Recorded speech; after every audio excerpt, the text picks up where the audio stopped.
Council for Health Research and Development. I am honored to be your moderator today, and welcome to everyone to the oral research presentation competition of the DOST-PCHRD Undergraduate Thesis Grant in Natural Products. Today's competition is organized in partnership with the DOST-PCHRD and Region 12's Health Research and Development Consortium. It forms part of the week-long activities of the 19th PNHRS Week centered around the theme, Health Converge, Transforming Health Research, Connecting Cultures. Each year, the DOST-PCHRD provides funding to undergraduate students investigating natural products from indigenous Philippine plants and microorganisms. This is to foster research culture and develop a strong network of experts specializing in this discipline. This program directly advances the DOST-PCHRD's Drug Discovery and Development Initiative, or the Tuklas Lunas program, which is dedicated to creating safe, affordable, and effective alternative medicine from local and natural resources. To start, may we request everyone to please rise for the invocation and the singing of the national anthem. Bismillahirrahmanirrahim. Alhamdulillahi Rabbil Alameen. Ar-Rahmanir Rahim. Maliki Yawmiddin. إياك نعبد وإياك نستعين اهدنا الصراط المستقيم صراط الذين أنعمت عليهم غير المغضوب عليهم ولا الضالين.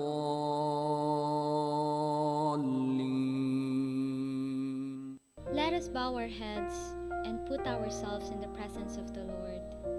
Dear Heavenly Father, we thank you for gathering all of us today. May you bestow your guidance and blessings so that we can enjoy and appreciate its significance in our lives. Bless everyone who are present here today, that each one of us may be able to share our knowledge, understanding, and wisdom for your glory and honor. May the various activities related to this event be a success through your intervention. We all ask of this in the mighty name of Jesus. Amen.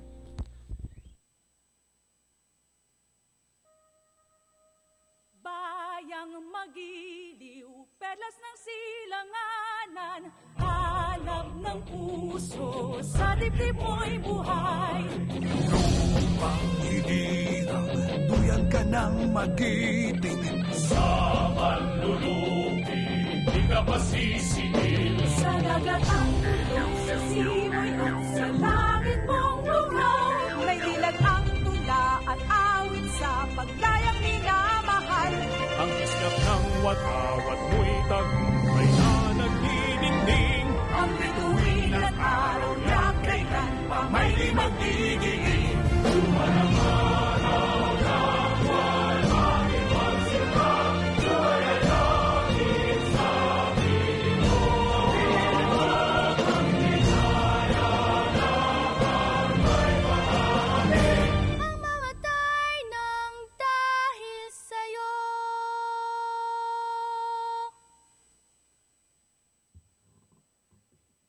Thank you. You may now all take your seats.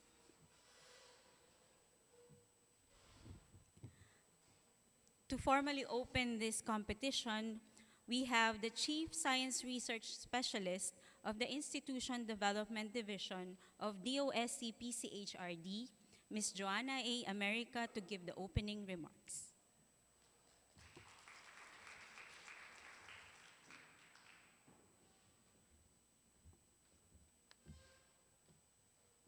To the members of the Board of Judges, Dr. Evangeline C. Amor, Dr. Doralyn S. Dalisay, and Dr. Myra O. Villarreal, our partners in health research and development, guest participants, Isang makaagham at makabuluhang araw po sa ating lahat.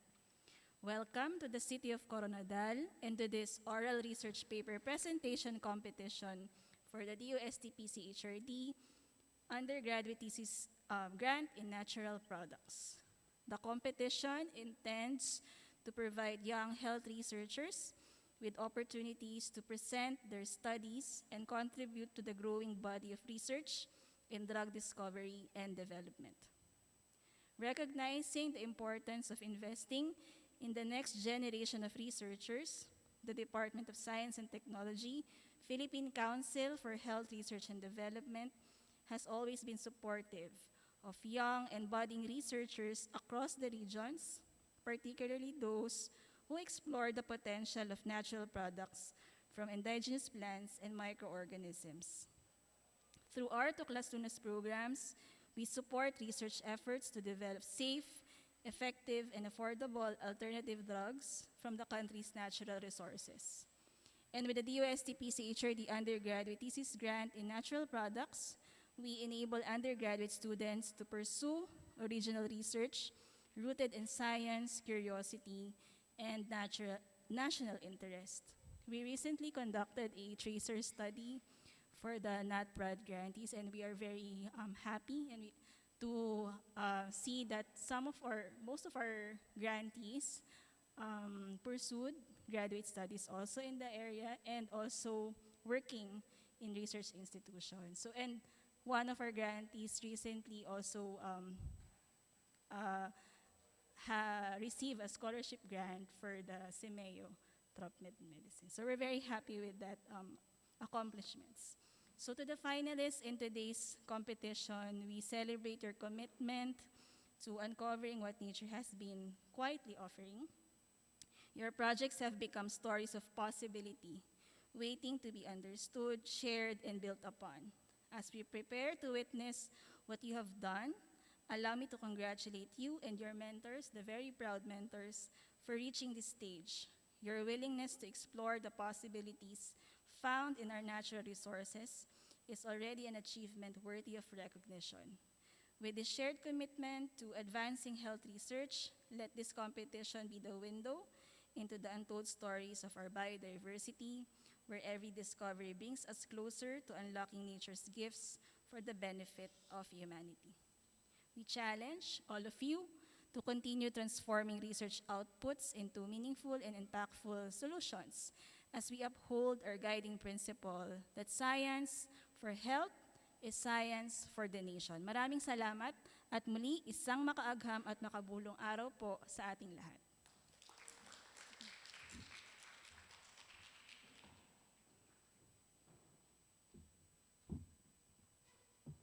Thank you, Miss America, for those inspiring words. Your message beautifully captures the spirit of Health Converge, reminding us that today, these students are not just presenting their research projects, but unlocking nature's potential for the benefit of the Filipinos. Before we formally start the competition proper, let me present the contest mechanics, criteria for judging, and the awarding of cash prizes. For the contest mechanics, the submitted slide deck to PCHRD is final and will be presented during the contest proper. Slides must be limited to a maximum of 20 slides and must not have any slide transitions, animations, or any form of movement. No additional electronic media such as sound and video files are permitted. Additional props such as costumes, musical instruments, and laboratory equipment are not allowed. The project leader or a member of the project team must be the presenter during the contest proper. Presentations are limited to a maximum of 15 minutes. Competitors exceeding 15 minutes will have deductions on their final scores. There will be a 1-point deduction for every exceeding minute. Presentations are considered to have commenced when a presenter starts their presentation through speech. There will be a 10-minute question and answer session after each presentation. After all the presentations, a deliberation with the Board of Judges will be conducted to determine the top 3 winners. The decision of the Board of Judges is final and not subject to appeal. For the criteria for judging, take note that prior this competition proper, the technical soundness of each entry was evaluated and scored. This component was scored based on the following criteria. Scientific merit, which composed the scientific soundness, research design, and methodology for 35 points. Achievement of the objectives and quality of results has 20 points. Originality and innovation, another 20 points. Relevance and potential impact for 15 points. Natural product significance for 10 points. For a total score of 100 points. This is in the technical prejudging evaluation. Following this, the finalists today will deliver their oral presentation, which will be evaluated using a different set of criteria. Mastery of subject matter will compose 25 points. Content of presentation, 20 points. Manner of presentation, 15 points. Organization of presentation, 10 points. Ability to answer questions, 20 points. Use of time, 10 points. This also amounts to a total of 100 points. To determine the final rankings, the technical evaluation and the oral presentation will each contribute 50% to the contestants' overall score. The combined scores from these 2 components will determine our top 3 winners. And for the cash prize, guys, ito na yung exciting part. Hihinga muna ako kasi baka magkamali ako ng presyo, magpaluwal po tayo dito. Ayan. So, the top 3 winners will be awarded certificates of recognitions and the following cash prizes. First place, wow, nakarinig ako ng wow doon. It's a total amount of 50,000 pesos, where 35,000 is for the student and 15,000 is for the advisor. For second place, a total of 30,000 pesos, where 20,000 is for the student and 10,000 is for the advisor. For third place, 22,000 total, where 15,000 is for the student and 7,000, nagkamali na nadagdagan, 7,000 is for the advisor. The rest of the finalists, eto isa pang good news, walang uuwing luhaan. The rest of the finalists will receive certificates of participation and consolation prizes of 10,000 each. Hindi po ba't napaka-generous po ng DOST, PCHRD, nakagawa na ng research na awardan pa. So let's keep it up because these are the investment of the nation towards bringing natural products health research to our country. Now I would like to present the esteemed member of our Board of Judges. Of course, guys, in front are seated ay mga bigatin nating judges. For the finalists, please take note. When I was reading their bio note, nalulula po ako. Kaya galingan nyo mamaya. Pressure yan, pressure. First, we have on our list in the panel of judges is Professor Evangeline C. Amor, Professor at the Institute of Chemistry, University of the Philippines, Diliman. Dr. Amor earned her BS, MS, and PhD chemistry degrees from UP Diliman. She heads the Terrestrial Natural Product Laboratory at the Institute of Chemistry, UP Diliman.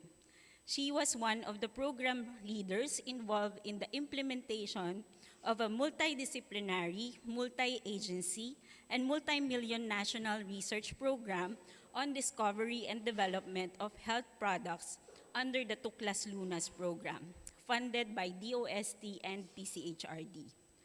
As program leader, she coordinated the establishment of the bioassay facility at the UP Diliman. Her work involves enzyme inhibition studies, isolation and structure elucidation of bioactive compounds with potential applications in pain, inflammation, diabetes, and neurodegenerative diseases. She has received numerous awards for her work, including the NRCP Lifetime Achievement Award in 2017. To date, she has mentored 4 Masters in Chemistry and 110 Bachelors in Chemistry students. She has published 23 papers in index journals, has 2 patents and 10 utility model patents, and implemented 28 research projects. Ladies and gentlemen, let's give it for Professor Evangeline C. Amor.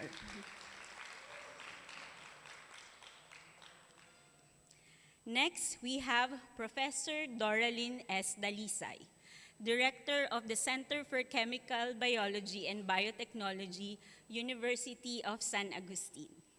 Dr. Dalisay is a DOST Balik scientist and a pioneering researcher specializing in biodiversity, biological activities, and chemistry of marine sediment-derived actinobacteria from the Philippine archipelago. Her research focuses on uncovering potential sources for new antibiotics to combat drug-resistant pathogenic bacteria. As the leader of her research group, she has conducted extensive explorations across various islands in the archipelago, collecting marine sediment samples to identify promising actinobacteria. Additionally, her work extends to functional food chemistry and the application of MALDI imaging mass spectrometry, contributing to advancements in the field beyond microbial research. She has significant contributions to high-impact journals and her publications garnering over, mind you guys, 3,700 citations. She has successfully identified more than 20 antibiotic and anti-cancer compounds from marine organisms and has received numerous awards in recognition of her impactful research, publications, and patents. Ladies and gentlemen, Professor Doralyn Dalisay.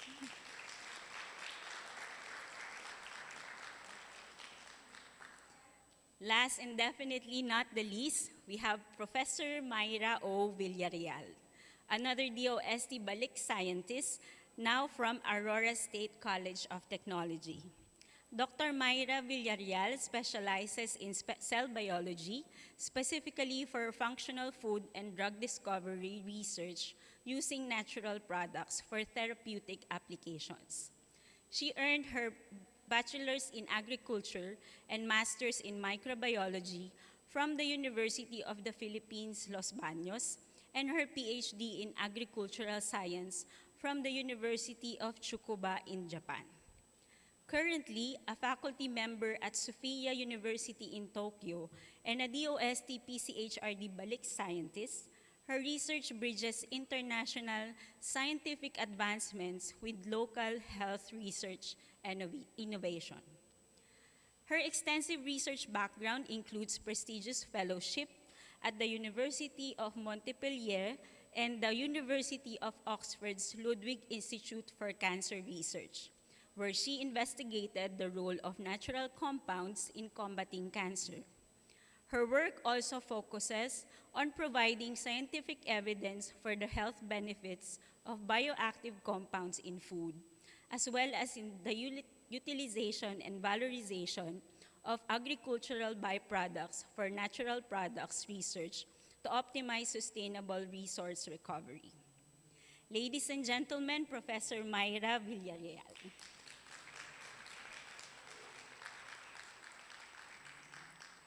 And that completes our set of panel of judges. Now, ready na ba yung first finalist natin? Ayan. Let's get the ball rolling. Punta na tayo dito sa umpisa ng ating intense na part for the oral research competition. Starting off with the first on our list, our first finalist is Miss Danica Paula Z. Vitug from the University of Santo Tomas. Danica graduated magna cum laude with the Bachelor's of Science in Biology, major in Industrial Biology from the University of Santo Tomas.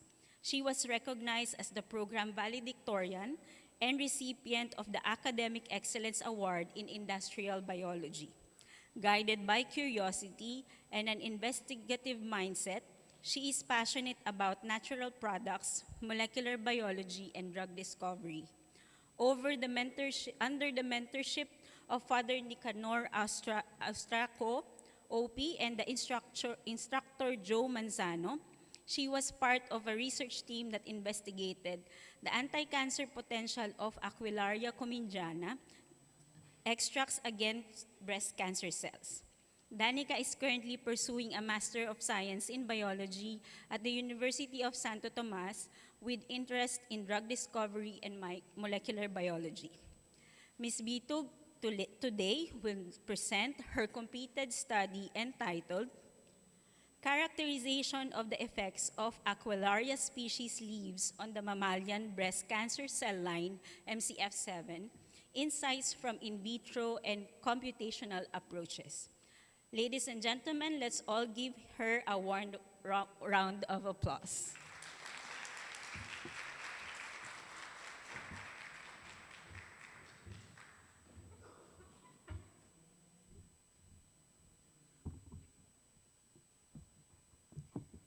So good afternoon, esteemed judges, distinguished guests, fellow researchers, ladies and gentlemen. I am Danica Paula Z. Vitug from the University of Santo Tomas. So every discovery begins with a question, and this afternoon I invite everyone to explore one such question with me. Could a million peso tree be the future of drug discovery? To begin, let us look at the health challenge that inspired our study. Breast cancer. Breast cancer is the most commonly diagnosed cancer in the world. In the Philippines, it is the third leading cause of cancer-related deaths. And now imagine this. For every 13 Filipina, one of them is expected to develop breast cancer in her lifetime. And that one is not just a number or statistic. That one could be someone's mother, daughter, sister, a loved one. So that one is important because behind that is a person suffering from a disease that continues to be difficult to treat. So why is breast cancer so hard to treat? First is that it has many subtypes, and these subtypes do not react to the same drug the same way. Some do not respond at all. Next, some cancer treatments do not spare healthy cells, leading to unwanted physical effects such as fatigue and hair loss. And lastly, treatment is expensive. This limits access to care for many patients. So this gives us a mission to search for therapeutic agents that are safer, more selective, and more accessible. And there is hope, as the answer may lie in our own biodiversity. So one interesting and promising source is the Aquilaria commingiana, the Philippine agarwood species highly prized for its fragrant resin. One tree can cost millions of pesos. In fact, it is actually one of the most expensive natural products in the world. But despite this, there is limited scientific understanding of its pharmacological and phytochemical effects. So this gap inspired us to pursue the study on the characterization of the effects of the Aquilaria leaves on the mammalian breast cancer cell line, MCF7. Insights from in vitro and computational approaches. So our study aims to answer four main questions. The first one is what phytochemicals are present in the extract. Second, do these extracts exhibit any biological activity? And third, what could be the compounds in these extracts and would this interact with breast cancer-related proteins? And lastly, what could be the cellular mechanism behind these effects? So to answer this question, we first started by preparing two chemically distinct extracts. The first one is the heptane or the hep extract for the nonpolar fraction, and then the second one is the methanol ethyl acetate or MET extract for our polar semipolar fraction. So we subjected both of these extracts to biological activity evaluation, specifically for their antimicrobial, antiproliferative, and antioxidant effects. So the extract that emerged as the more biologically potent one will be subjected to further analysis, and that is the total phenolic content and total flavonoid content determination, as well as the apoptosis assay. Next, we also subjected both of these extracts for chemical characterization using TLC and LCMS. And the compounds that we obtained from our LCMS profiling were then subjected to molecular docking and in silico analysis. So we first start with the question that would our Aquilaria extract exhibit any antimicrobial activity? So using the broad microdilution method, we found that both of our HEP and MET extract did not exhibit any inhibitory effect against select bacterial and yeast strains. So at first, this may seem unfavorable for a biological screening activity. However, this does not necessarily mean that our extract is biologically inactive. Therefore, we asked a different question. What would be its effect on mammalian breast cancer cell line? So we tested our cell line against the MCF7 cells. Using the MTT assay, we found that our MET extract exhibited a stronger anti-proliferative activity than the HEP extract with an IC50 value of around 37 UG per ml. So the lower the IC50 value, the better and the more potent the extract is. So to put into perspective, studies on other Aquilaria species such as Aquilaria crasna and Aquilaria malacensis observed an IC50 value range of around 100 to 1,800 UG per ml, suggesting that our extract may exert more potent anti-proliferative activity. So microscopic observations support these findings. As we can see here in the lower right, for our vehicle control, cells with MCF7 cells that are untreated should appear flat and cobblestone-like. But the MET-treated MCF7 cells exhibited a smaller, less cell density, as well as rounded morphology, indicating that the cells have detached from the bottoms of the well. So this ultimately tells us that we have reduced its cell viability. We also asked whether our extract would exhibit any antioxidant activity. So using the DPPH assay, we found a similar trend in which our MET extract exhibited a stronger activity than the HEP extract with an IC50 value of 129 UG per ml. We also determined the total phenolic and the total flavonoid content of the MET extract, which was the more biological potent one, to support its possible antioxidant activity.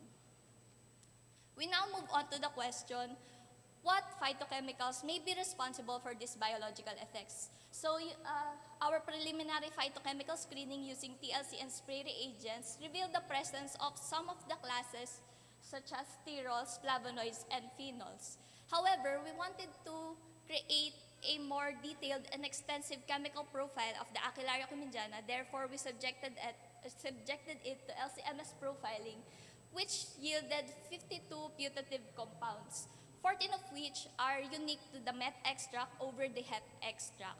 So, consistent with our TLC screening, no alkaloids were putatively annotated, and our results, LCMS results, also corroborated with previous reports on the Aquilaria in which it is dominated by triterpenes such as lupinon and lupiol, as well as phenolics such as mangiferin and medicarpine. Now, what can we do with this information? So we can use this list to predict their interactions with breast cancer-related proteins. So we subjected all 52 of these compounds against 7 breast cancer proteins. So these 7 breast cancer-related proteins are the BAX and BCL2, which are involved in apoptosis regulation. We also have the EGFR and mTOR, which is implicated in cell proliferation and survival. We also have the progesterone and estrogen receptors, which are key drivers of hormone-responsive breast cancer. And lastly, we also have Hitchcock protein 90, which is a chaperone protein for oncogenic proteins. So we subjected 52 of these compounds to these 7 breast cancer targets, yielding 364 protein ligand complexes represented by each box in this heat map. So the greener the color, the better the binding affinity, meaning that the more stable the interaction is. And as we can see here, some of the compounds were consistently within the top 10 ligands for each of the breast cancer protein. Therefore, we selected these multi-targeting compounds for pharmacokinetic and drug likeness profiling. And as we can see, majority of these multi-targeting compounds did satisfy the drug likeness parameter as well as the high GI absorption, which is important in their bioavailability. Now, presented in these slides are the ligands, the top ligands for the first 4 breast cancer-related proteins. And as we can see here, these predicted interactions allow us to have an insight into the interactions between the chemical moieties of the compounds as well as the amino acid residues of the target proteins. So this is useful to guide our synthetic chemists for future optimization of the compounds for better binding affinity and activity. So these are the rest of the proteins, and as we can see here, some of the compounds even appeared more than once, such as the case for lupenone, which was the top ligand for mTOR, PR, and EGFR. Now, these molecular interactions have provided us with a great insight to the potential interactions between the compounds in the extract as well as the target proteins. However, we sought in vitro experimental evidence of what molecular mechanism might be behind the observed antiproliferative effects, which is why we tapped on to the promotion of apoptosis. So why apoptosis? Apoptosis is the programmed cell death, and one of the hallmarks of cancer is evading apoptosis. When cells escape death, they become cancerous, which is why many anti-cancer drugs work by the promotion of apoptosis. So we treated our cells with the extracts at the concentration of quarter of the IC50 value, half the IC50 value, twice the IC50 value, and 4 times the IC50 value we determined from the earlier MTT assay. And we found a concentration-dependent increase in caspase-7 activity measured using the relative fluorescence unit. Aside from that, we also found a significant difference between the RFUs of the vehicle cells as well as the MCF7 cells treated with 4 times the IC50 value. So this tells us that our extract may potentially exert caspase-7-mediated apoptosis activity in the MCF7 cells. So in summary, our study presents the first secondary metabolite profile of the Philippine Aquilaria cumidiana. We also demonstrate the first in vitro pharmacological evidence, specifically its antioxidant and anti-proliferative activity. We also showed and identified some candidate compounds that may form interactions with breast cancer-related proteins. And lastly, we also demonstrated the potential caspase-7-mediated apoptotic activity of the Aquilaria cumidiana extracts on the MCF7 cells. So in summary, the Aquilaria cumidiana may be of dual purpose.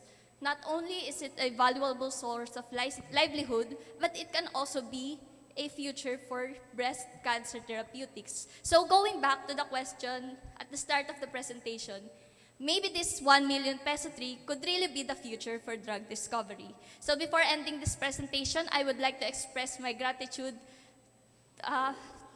to our advisors, Father Nicanor Austriaco and Sir Joe Manzano, our thesis members, Rice, Lalaine, and Thea, the DOST-PCHRD for the support and for bringing us here, as well as all the other individuals and institutions who have helped us bring this story to life. So PNHRS, madamo nga salamat. Thank you, Ms. Danica. If I can request you to stay on stage. Now we proceed to the question and answer portion. First to ask the question po is Dr. Amor, followed by Dr. Dalisay, and then Dr. Villarreal. Ayan, good afternoon. Good afternoon po. Thank you for sharing the work that you did. So congratulations sa team nyo. Yung question ko, curious ako kasi dun sa first slides mo, minention mo yung economic value, no? Yes. And agarwood is actually a vulnerable species. Yes po. Tapos na-mention mo na expensive. Yes po. Okay, so how do we balance itong economic value na to dun sa potential niya? Did you look into the feasibility of what if, okay, may promising and then eventually de-develop mo into something versus yung pagiging vulnerable nung raw material mo? So, first po dyan, yung what makes the agarwood expensive is yung mismong trunk po ng tree. And in our case po, we looked into a more replenishable part po ng plant, which are the leaves. And aside from that, yung mga result po can invite potential collaborators as well as yung attention for the regulation po nung paggamit ng plant. Okay, thank you. Before I pass on the mic to Dr. Dalisay, so you prepared a heptane extract and a methanol ethyl acetate extract. Yes. Can you elaborate on how you prepared that methanol ethyl acetate extract? So we performed the extraction by maceration po. Basically po, we dry the leaves and then we turn them into powdered leaves po. And then we submerge the leaves with the solvents po for 48 hours. And then we took the liquid part and then nirotobap po namin in order. So what's the ratio of the methanol with the ethyl So, acetate? we retained a ratio po of 1:3 na 1 po nung weight ng leaves and then V is for the volume po nung solvent. Yeah, but it's methanol and ethyl acetate. Yes po. So anong ratio ng volume Yes po. nung? 1:1 po. Sorry, akala ko po Okay, yun. thank you. Thank you po. Good afternoon. Good afternoon po. Good afternoon, Danica. Congratulations on your work. I'm very interested in your work, particularly in the metabolite profiling, right? So you did your LCMS. So I have a question. So your LCMS annotations based on your manuscript was MSI level 3, meaning these are putatively identified, okay? And some of the structures, as you can see, are structures that have unusual stereochemistry. You subsequently use those compounds for docking, Yes. right? And discuss the mechanism and how they bind to a possible protein responsible in the breast cancer cells. So, how can you defend the biological conclusion that you have shown there based on these compounds when their structures were not confirmed, either by using a reference standard or a MSMS diagnosis? Because lahat ito is putative, right? And then you have another in silico which is predictive. Yes. So paano mo makukonclude yung iyong biological conclusion na indeed yung mga compounds na yan is responsible for the anti-cancer activity? So, while we acknowledge po na these are just putative annotations po, since they have a good match po with the database po, with a good match with the database po,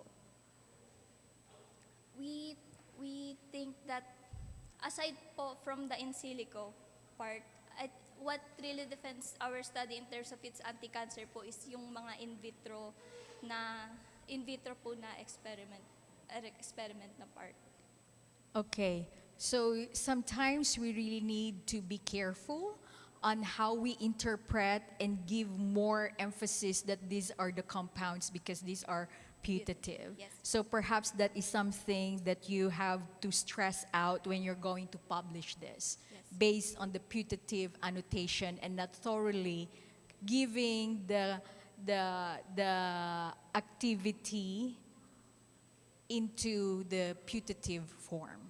Okay?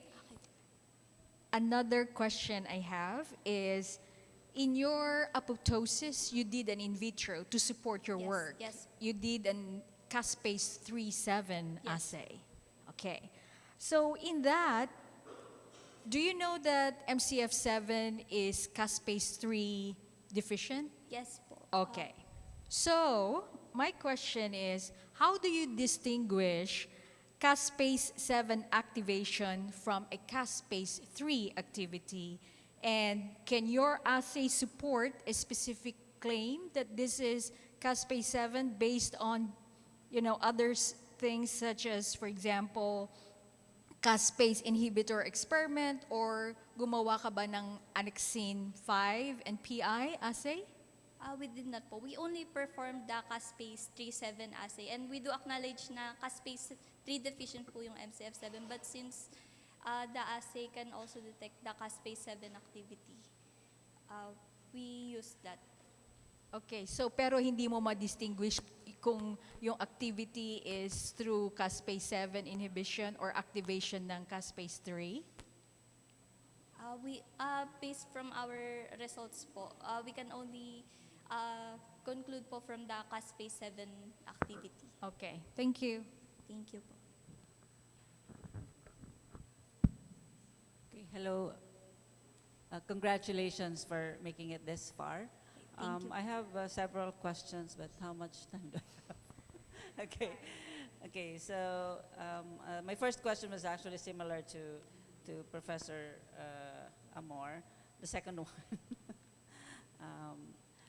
you wanted to check for the bioactivity, okay? But in your presentation, you did not mention the reason for why your choice of the tests that you made.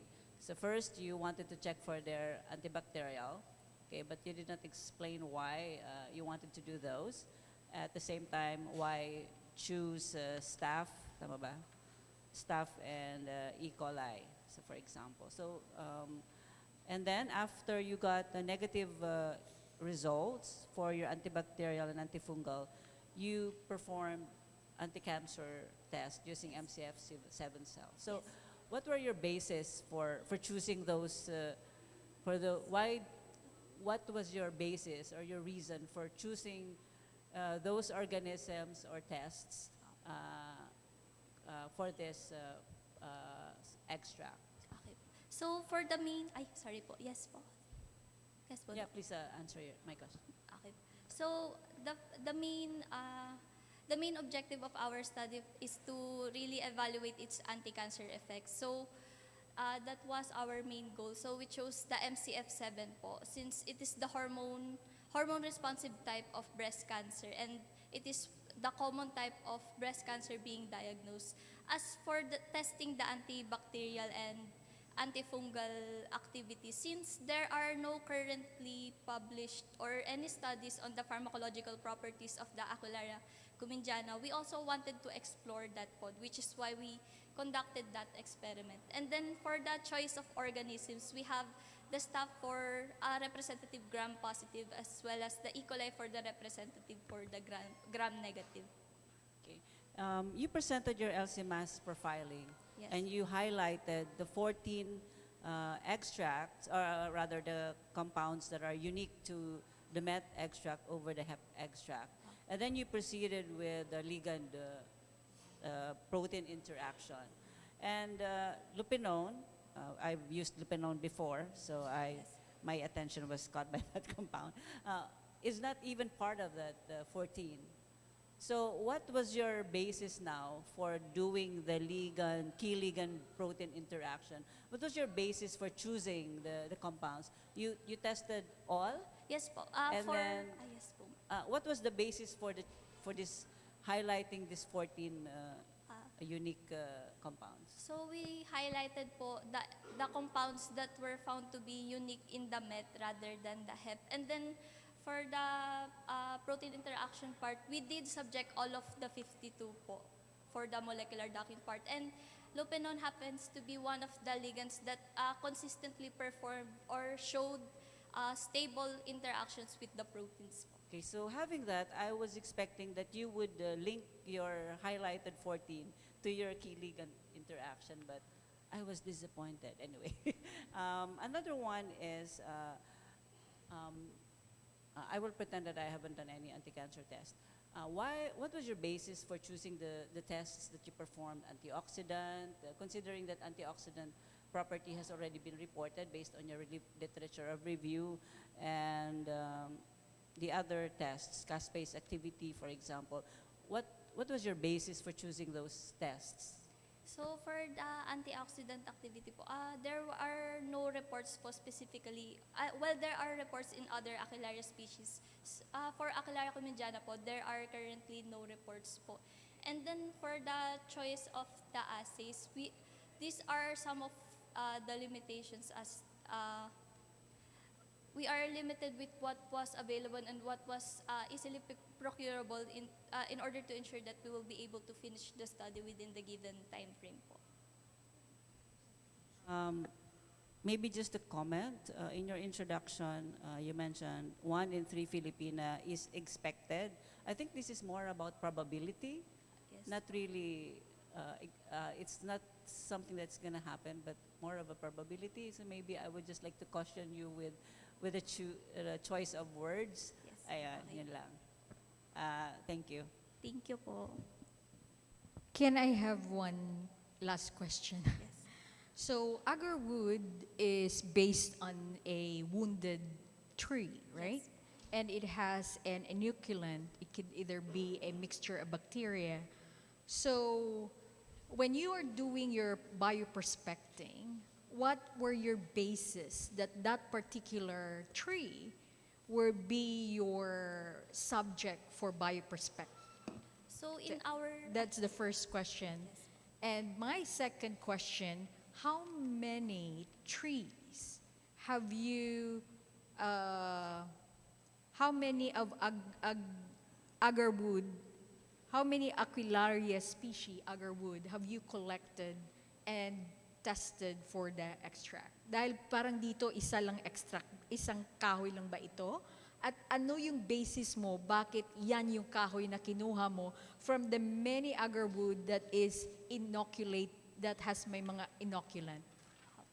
So in our study po, we used an uninoculated Aquilaria comediana po. So it's only one species po, but it's not the inoculated po because that would be very expensive po. And aside, for the second question po, we collected leaf samples from 3 individual trees only. Leaves, yes po. We used the leaves.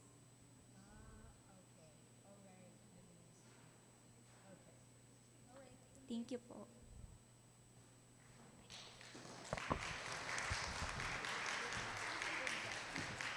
Iwan mo na lang. Thank you very much to our judges and Miss Danica. I think that was really a very intense first finalist. So I hope that the advisors are also taking note kasi ako po, I cannot speak the same for Miss Danica, but my scientist heart is kinikilig because all the comments and recommendations are really very good suggestions that you can consider, especially if you would proceed and publish your work. So I hope the advisors can help really our students to make the project more scientifically adapted, let's say, or accepted sa ating publication. Our next finalist is Ms. Janelle Eliza Geronimo from the University of the Philippines, Los Baños. Janelle graduated from the University of the Philippines, Los Baños with a Bachelor's of Science in Agricultural Biotechnology, majoring in crop biotechnology. Her research interests includes plant biotechnology, molecular biology, genomics, and plant conservation with research experience in chloroplast genomics. Raised in the agricultural province of Batangas, she developed a deep appreciation for agriculture through early exposure to crop cultivation, which inspired her to pursue scientific research. Through her work, she aims to harness biotechnology to advance agriculture, strengthen food security, and promote public health. Janelle hopes that one day her research will find its greatest value when translated into meaningful outcomes that empowers farmers, benefit communities, and improve the lives of the Filipino people. Ms. Geronimo will now present her completed study entitled Exploration of the Morphological, Molecular, and Phytochemical Properties of Male and Female Pagsahingin Accessions. Ladies and gentlemen, Ms. Janelle Eliza Geronimo.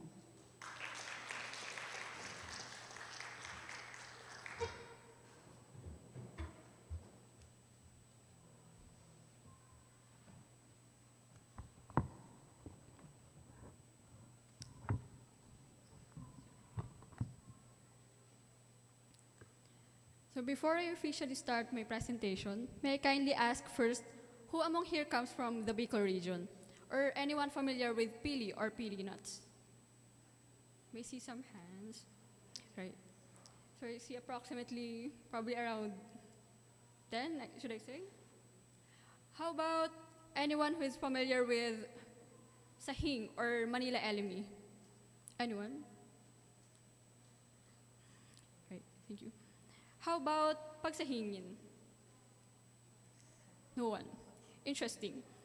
Because today, we'll be exploring an understudied native species called pagsahingin. So good afternoon once again. I am Chanel Eliza Geronimo, and today I'll be presenting my undergraduate thesis entitled Exploration of the Morphological, Molecular, and Phytochemical Properties of Male and Female Pagsahingin or Canarium asperum benth accessions. So the Burseraceae family from which the Canarium genus belongs to is actually known as the frankincense or incense or torchwood family. Several extraction methods allow us to obtain essential oils from these resins. And these essential oils are actually attributed to several pharmacological activities, including but not limited to antibacterial, anti-cancer, antifungal, anti-inflammatory, and antioxidant activities. So the genus Carnarium is generally classified as underutilized. Here we compared 3 Carnarium species. As we can see here, pili or Canarium ovatum and sahing or Canarium luzonicum are both classified as native and endemic to the Philippines. Whereas pagsahingin or Canarium asperum, a wild relative of both Canarium ovatum and Canarium luzonicum, is classified as native and indigenous to the Philippines. Pagsahingin is relatively understudied. It has no published chloroplast genome yet and no scientifically validated ethnomedicinal use. Several published studies only mention its main application for general carpentry. Here we show the morphological markers we have observed in order to distinguish these 3 Canarium species. So the general objective of the study is to elucidate the morphological, molecular, and phytochemical profiles of female and male Canarium asperum and compare them with female and male Canarium luzonicum and Canarium ovatum with another hermaphrodite accession. Thus, a total of 7 Canarium accessions cultivated and maintained at the Institute of Crop Science Field Gene Bank. So the specific objectives of the study are as follows. First is to describe the morphological profiles and the de novo assembled chloroplast genome of Canarium asperum, Canarium ovatum, and Canarium luzonicum. Second is to analyze the phylogenetic relationships of these 3 Canarium species. And third is to evaluate their agronomic, phytochemical, and hemostatic characteristics. And fourth is to identify promising genotypes of Canarium species for resin production. So for the significance of the study actually supports at least 3 sustainable development goals, specifically SDG number 3, which is good health and well-being, since these Canarium resins and essential oils are actually attributed to several pharmacological activities, and they are also used for aromatherapy, used as balms and liniments, among others. Also, this study supports SDG numbers 12 and 15, which are responsible consumption and production and life on land, since this study also promotes sustainable utilization of plant genetic resources. In addition, the study also provides baseline information on the medicinal potential of Canarium species, especially their resins and essential oils, which may guide future research on natural products, including the isolation of bioactive compounds and development of plant-derived pharmaceuticals. So here is the methodological framework for the study. First, we morphologically characterize the 7 Canarium accessions using a standardized descriptor list. We also conducted agronomic resin yield evaluation for 2 years, wherein collecting was performed every 2 weeks. For molecular characterization, we conducted DNA extraction. We sent our samples to Novogene, and for Illumina sequencing, and then we have conducted chloroplast genome assembly, annotation, and visualization. And for phytochemical characterization, we extracted essential oils at the Department of Science and Technology, Philippine Forest Products Research and Development Institute, and then we also conducted HPLC fingerprinting, and then UV-Vis and nanodrop fingerprinting. We've also did evaluation of bioactivity, and then the selection of promising genotypes was actually through the construction of physical PCA, or principal component analysis. So moving on to the results and discussion, here are the morphological profiles of female, male, and hermaphrodite Canarium ovatum. As we can see here, the inflorescence of Canarium ovatum is actually clumped, as we can see in panel D, and their pseudostipule is classified as triangular. The only prominent variation between male and female Canarium ovatum accession is that the female accession bears fruit, while the male accession does not. On the other hand, moving on to the hermaphrodite Canarium ovatum, as we can see at the very right figure, we can see that it also bears fruit, similar with the female Canarium ovatum, as we can see in panel H. So here are the morphological characteristics of female and male Canarium luzonicum. As we can see here, their inflorescence is compounded and their pseudostipules are characterized as spoon-shaped, which is one of its morphological markers. So here are the morphological characteristics of female and male Canarium asperum. As we can see here, the inflorescence is sessile to subsessile, as shown in panel D, and then its pseudostipules are characterized as subulate, as shown in panels I to J. Here are the morphological profiles of the resins extracted from these Canarium accessions. As we can see here, if we are to observe these resins, we may somehow say that panels A, B, and G, which are resins extracted from female Canarium asperum, male Canarium asperum, and hermaphrodite Canarium ovatum, respectively, appear to be semi-solid or somehow sticky. And several published studies mentioned that semi-solid resins are actually attributed to high amounts of essential oils. Later, we'll see that the essential oil yields of these Canarium accessions are actually the highest among the accessions being studied. Sorry. So for the genomic, we can see here that the chloroplast genome of Canarium asperum is actually the longest, with 161,380 base pairs, where Canarium luzonicum and Canarium ovatum have around 159,000 base pairs. And this highlights that Canarium ovatum and Canarium luzonicum are more closely related to each other. And this is actually the first complete de novo assembled chloroplast genome of all these three Canarium species. So we've mentioned earlier that the Canarium ovatum and Canarium luzonicum are actually closely related to each other based on the chloroplast genome length. We can see here that in the constructed phylogenetic tree, both Canarium ovatum and Canarium luzonicum clustered together. And this highlights that they are really more closely related to each other than to Canarium asperum. And also we can see here that Canarium asperum clustered together with Canarium album, meaning it is more closely related with Canarium album rather than it is being closely related with Canarium luzonicum and Canarium ovatum. And this actually supports the delineation of Canarium asperum from Canarium ovatum and Canarium luzonicum. We've already been mentioning that Canarium ovatum and Canarium luzonicum are actually closely related.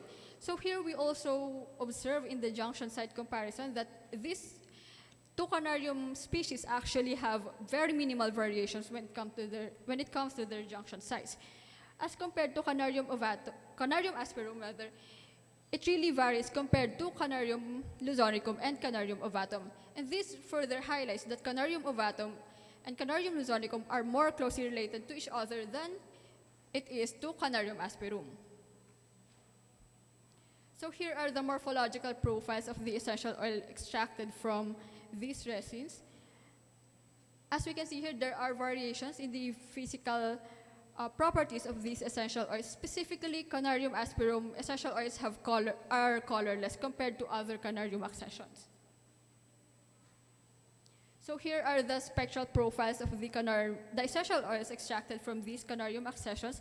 We can see here that there are variations in these spectral fingerprints, which means that there are also differences in their physical and chemical properties, as well as their bioactivities. Also, the spectrophotometric fingerprinting allows us to delineate the essential oils extracted from this canarium species by clustering or grouping the accessions based on their spectral profiles. So here is the agronomic resin yield evaluation, which we conducted for 2 years. So as we can see here, the female Canarium luzonicum yields the highest amount of resin yield, which is equal to 2,768.56 plus or minus 1,200.91. Whereas the female Canarium asperum actually yielded the lowest amount of resin yield with around 723.59 grams per year. So here are the HPLC fingerprints of 4 Canarium accessions. Specifically, A, B would be the female and male Canarium asperum respectively. Then at the right side figure, at the top portion, it would be the female Canarium luzonicum, and the lower part would be the hermaphrodite Canarium ovatum. So as we can see here, the HPLC fingerprints also have variations, which means that higher number of peaks means that the essential oils contains more unique phytochemicals. As we can see here, female Canarium luzonicum has 10 peaks, which means that it is the most unique when it comes to the phytoconstituents of the essential oils. Also, we found out that female Canarium luzonicum contains the highest amount of elemol, which is equal to 19.3%. So here is the results of the TPC and DPPH assay. We can see here that Canarium ovatum accessions possess promising characteristics when it comes to total phenolic contents and the DPPH assay, meaning they are the most promising accessions for antioxidant activity. So here is the results of the hemostatic assay. As we can see here, both Canarium ovatum and Canarium luzonicum have no statistically significant differences, which also further highlights that they are more closely related to each other. Then the Canarium asperum has the lowest mean coagulation time for the blood plasma samples. So we've found out that Canarium luzonicum, specifically female Canarium luzonicum, are most promising genotypes for resin production. And this also supports the findings of the industry as to why the industries typically use Canarium luzonicum accessions. And also we found out that Canarium ovatum is the most promising genotype or species for antioxidant activity and total phenolic contents. So anong meron sa Canarium asperum naman? So we found out in the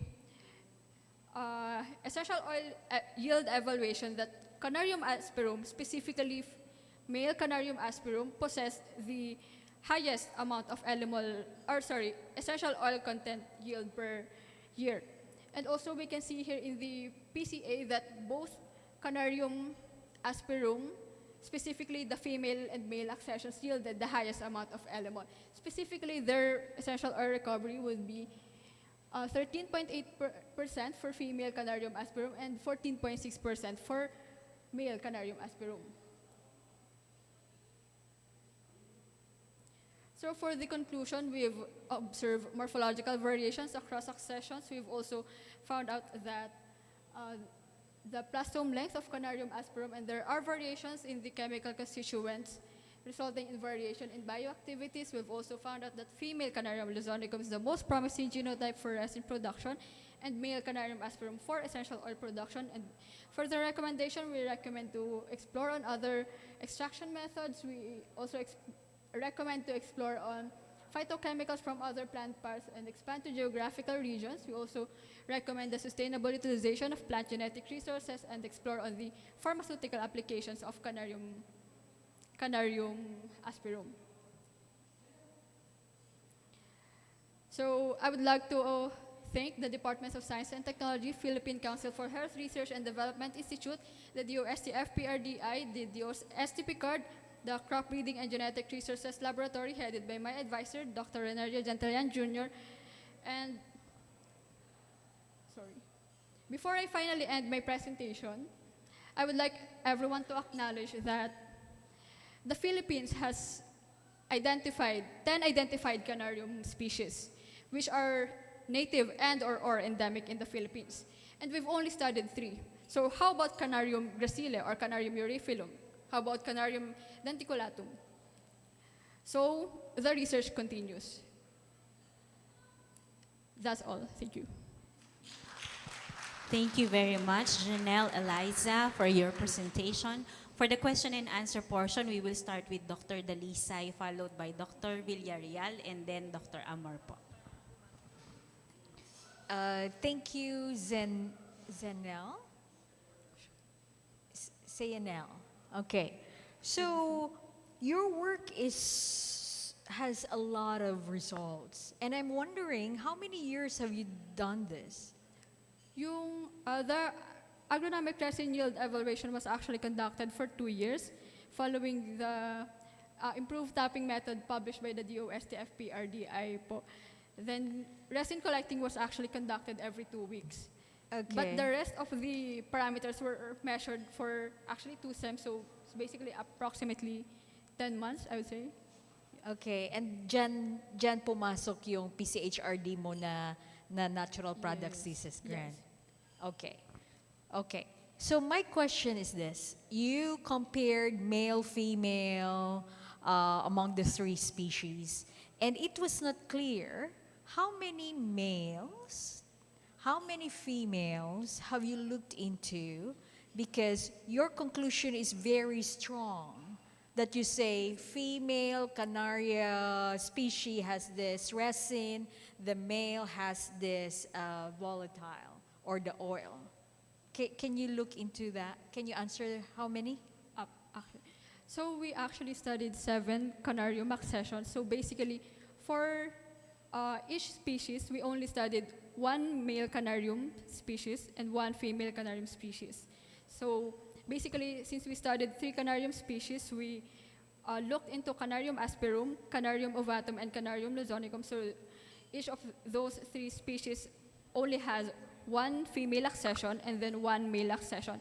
Then for Canarium ovatum, we had also hermaphrodite accession. So there are 7 accessions in total. Okay.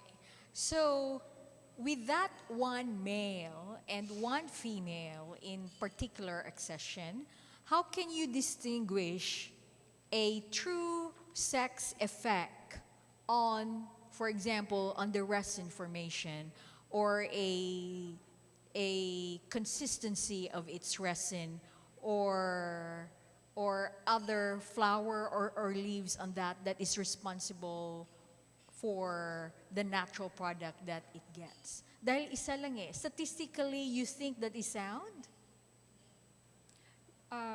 We actually acknowledge the importance of increasing biological replicates, but in this study, we actually conducted this for 2 years. So basically, the evaluation was really conducted for 2 years, and it is actually recommended as well to increase the replicates.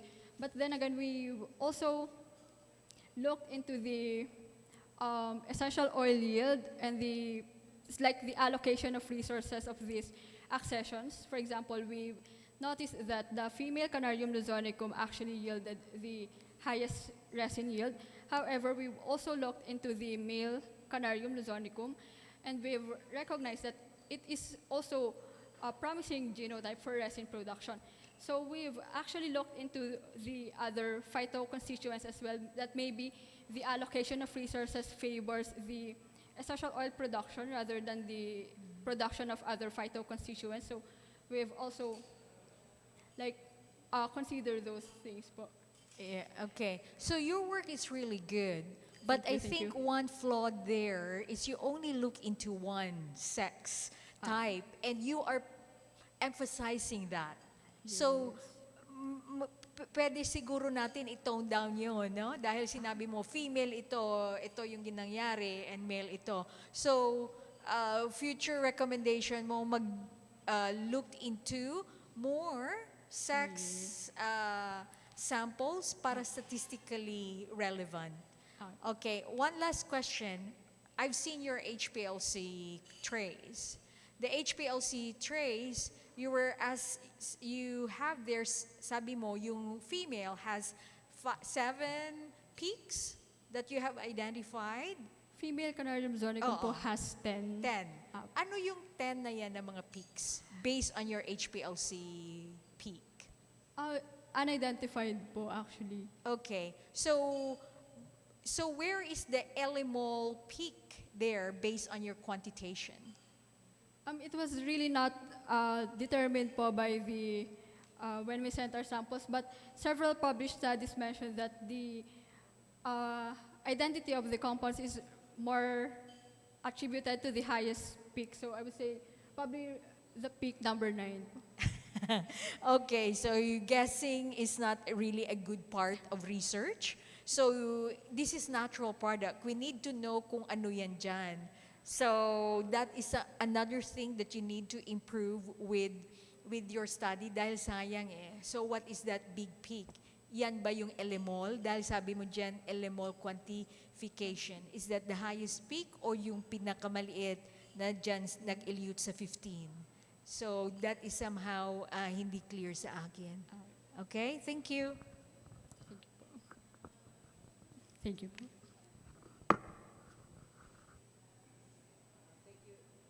Thank you very much, Janelle. Janelle. Miss Geronimo, I think, would be easier. Yeah.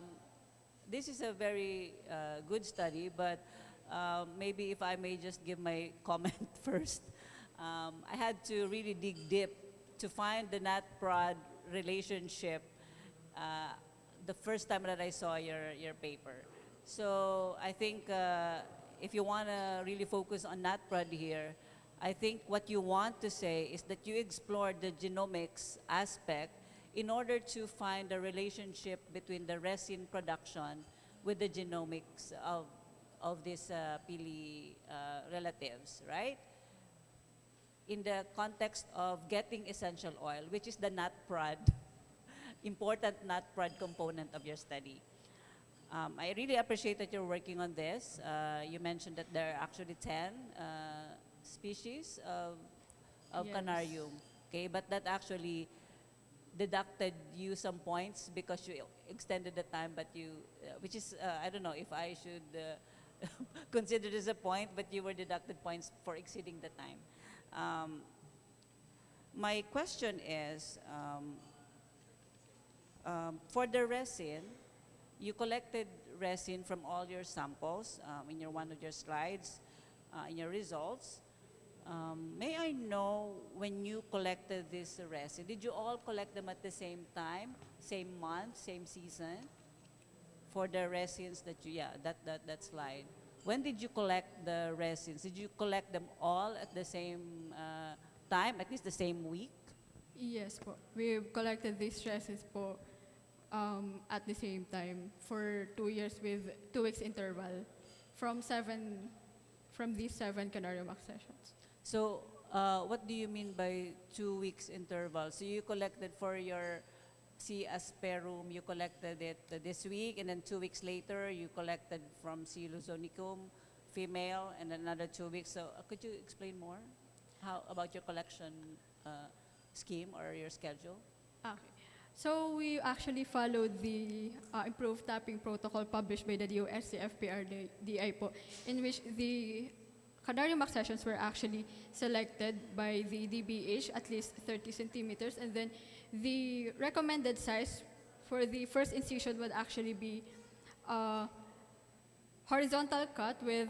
We only have 3 minutes. So focus on the, when did you collect the... we started in May 2024 po, and then ended in May 2026. Yeah, I mean, my question is, my interest is, because you based your essential oil harvest on the amount of resin probably, Yes. but the essential oil collected from your resin might be affected by the time that you collected them. So the question I have in my mind is, to compare all this in terms of essential oil harvest, so to speak, I want to know if you collected all of this resin, for example, in the same month or in the same week at least. Different weeks, but sabay-sabay po sila nung 7. All samples Yes po. on the same week. Same week, yes. Okay. And you characterized your essential oil as far as their genotype. Okay, that's really clear, although I think you only collected one sample.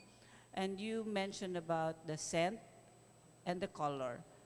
My question here is, to which volatile compounds do you attribute this scent at least? Because you conducted also chemical analysis. To which volatile compounds do you attribute the woody, the citrusy, and the spicy scents of this essential oil? So actually, elemol po is a fixative agent, so it's basically used for fragrance as well. But there are also published studies for Canarium luzonicum that alpha-phelandrine, limonin, and elemol are actually the main compounds attributed for the aroma. So that could be.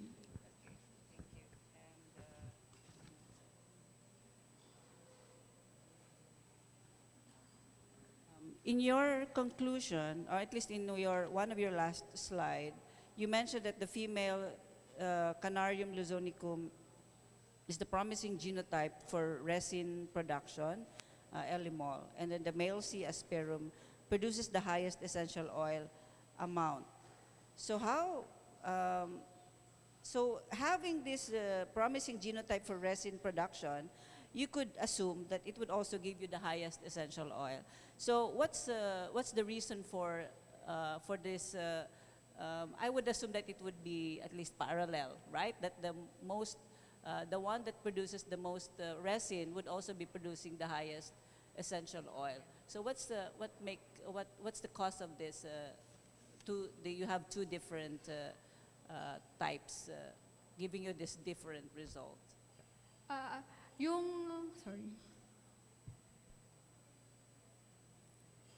The essential oil recovery po actually ng male Canarium asperum is 14.6, while for female Canarium asperum it's actually 13.8, which are the highest among these Canarium accessions.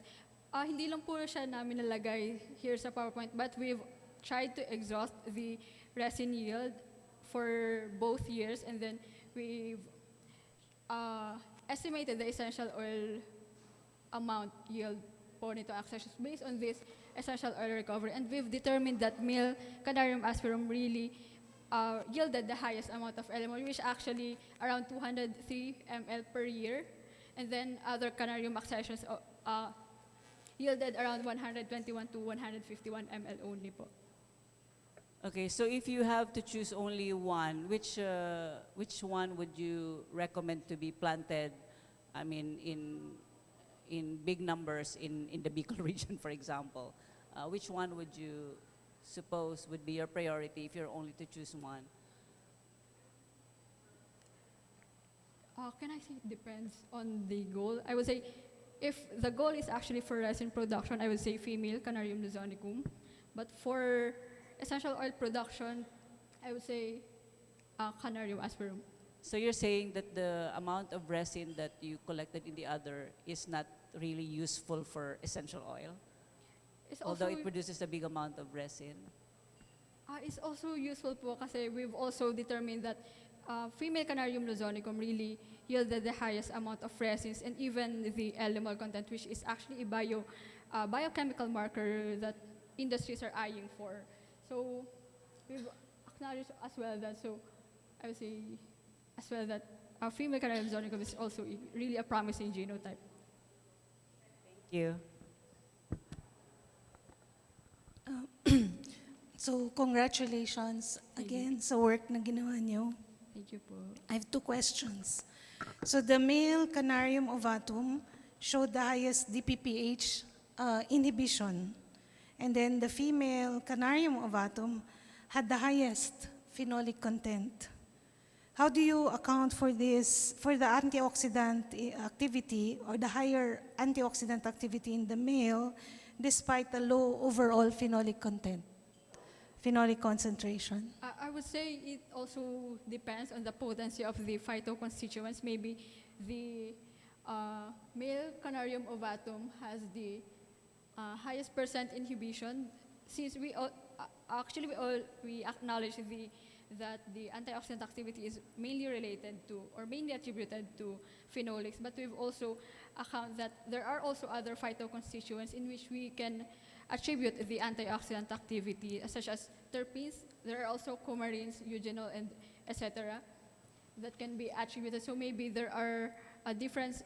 So in short, there are actually differences in the phytochemical fingerprints which may be actually attributed to the variations in these phytoconstituents in the essential oils of male Canarium ovatum and female Canarium ovatum, in which they also vary when it comes to their potency. So I would say.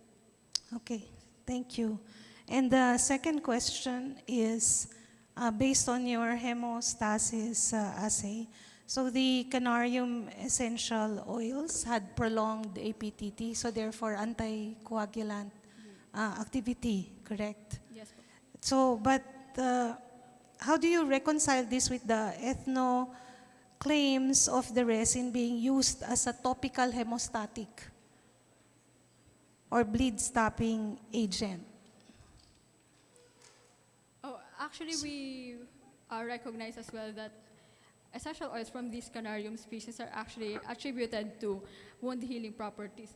So in our case, we actually compare this to our negative control, in which we identify that the negative control has a mean coagulation of 20 compared to this. So I would say maybe the, so I would say that there are also studies that in 1920, there are studies that they found out that the main component of the essential oils of Canarium asperum is actually attributed to D-pinene, in which pinene is actually an anticoagulant, has an anticoagulant and antioxidant properties. So I would say we only tested one phase, should I say, one phase, because the hemostatic or the wound healing property is actually is composed of several phases. Could be inflammation, even injury. So maybe it prolongs the, maybe the essential oils actually prolongs the coagulation, but there are cases that improves the wound healing, such as maybe it contributes in cell proliferation and tissue repair. So I would say. Okay, thank you. Thank you. Thank you.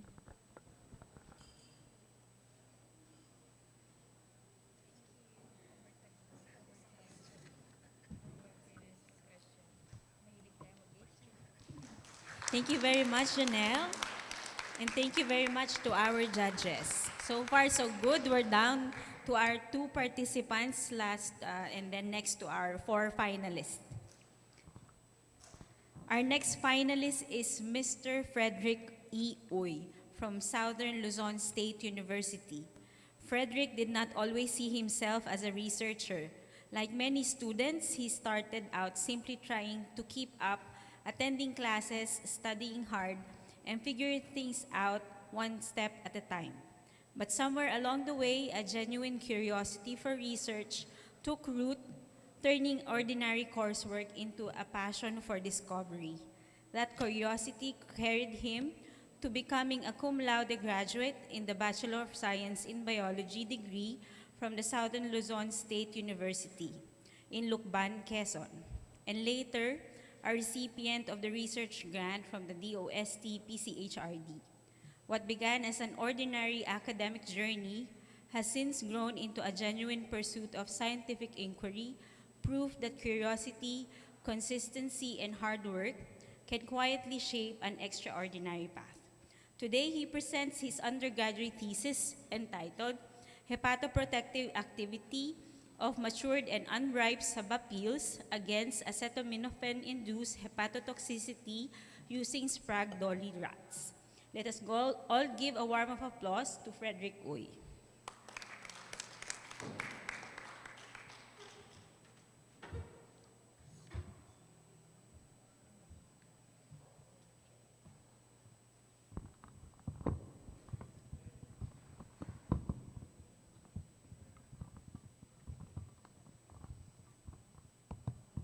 Good afternoon to our Board of Judges. On behalf of my co-researchers, Johanna Eliza Ramos and Rodame Villaverde, and under the guidance of our advisor, Dr. Edita De Jesus. I am Frederick Uy from the Southern Luzon State University, here to present our thesis entitled Hepatoprotective Activity of Matured and Unripe Saba, Musa X Paradishaca L pills against acetaminophen-induced hepatotoxicity using Sprague-Dawley rats. Let us first begin with why this research matters. As we all know, the liver is a vital organ. It metabolizes nutrients, produces bile, and detoxifies the body. But its constant exposure to toxins makes it highly susceptible to injury. This makes liver diseases a major health burden. Globally, they are among the leading causes of death, resulting in millions of deaths every year and millions more living with a serious liver condition. Locally, this burden is especially significant in the Philippines, where healthcare access is limited. Among the many risk factors, drug-induced liver injury is a major concern, and one of its most common triggers is an everyday household drug. Acetaminophen, or better known as paracetamol, is widely used because it is accessible and affordable. We use it for pains, we use it for fevers, and it is available over the counter. This may easily result in overdoses, making it a leading cause of acute liver failure. The current standard treatment, N-acetylcysteine, is inadequate, being dependent on early administration and with possible side effects. This further stresses the search for an alternative, which brings us to a potential solution hiding in plain sight: Saba banana peels. The Philippines is widely known as a major producer of Saba bananas year-round, with its peels resulting in significant amounts of biowaste, typically discarded without prior utilization. This despite studies suggesting that they are rich in phytochemicals with health-promoting benefits. Now, could this everyday waste become a genuine health resource is exactly where our study's significance lies. Scientifically, it is the first study to evaluate the hepatoprotective potential of matured and unripe Saba peels. Environmentally, it offers a way to utilize an agricultural byproduct, turning it into a value-added health resource. And from an economic standpoint, it addresses a real accessibility gap. Synthetic liver medications remain costly for many Filipino households. This brings us to our main objective, which is to assess its hepatoprotective potential against APAP-induced hepatotoxicity. More specifically, it aimed to characterize the extract's phytochemical profile, assess its acute oral toxicity, and evaluate its hepatoprotective activity biochemically and histopathologically. With our objective set, let us walk through how we actually got there. I would like to view our study mainly conducted into two phases. For the first phase, let's start with how the extract itself was made. The first step was preparing the Saba peels, which involved slicing, washing, drying, and powderizing the peels. Afterwards, the fine powder is then macerated with ethanol solvent in order to draw out its bioactive compounds. With the next step, then use the rotary evaporator in order to concentrate and refine our crude extract. With the concentrated extract in hand, we can now move on to the phytochemical analysis, wherein we quantified three classes of phytochemicals.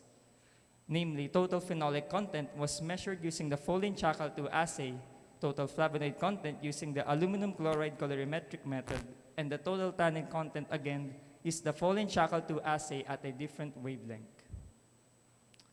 All these phytochemicals are relevant in knowing its possible protective role before moving on to the in vivo testing phase.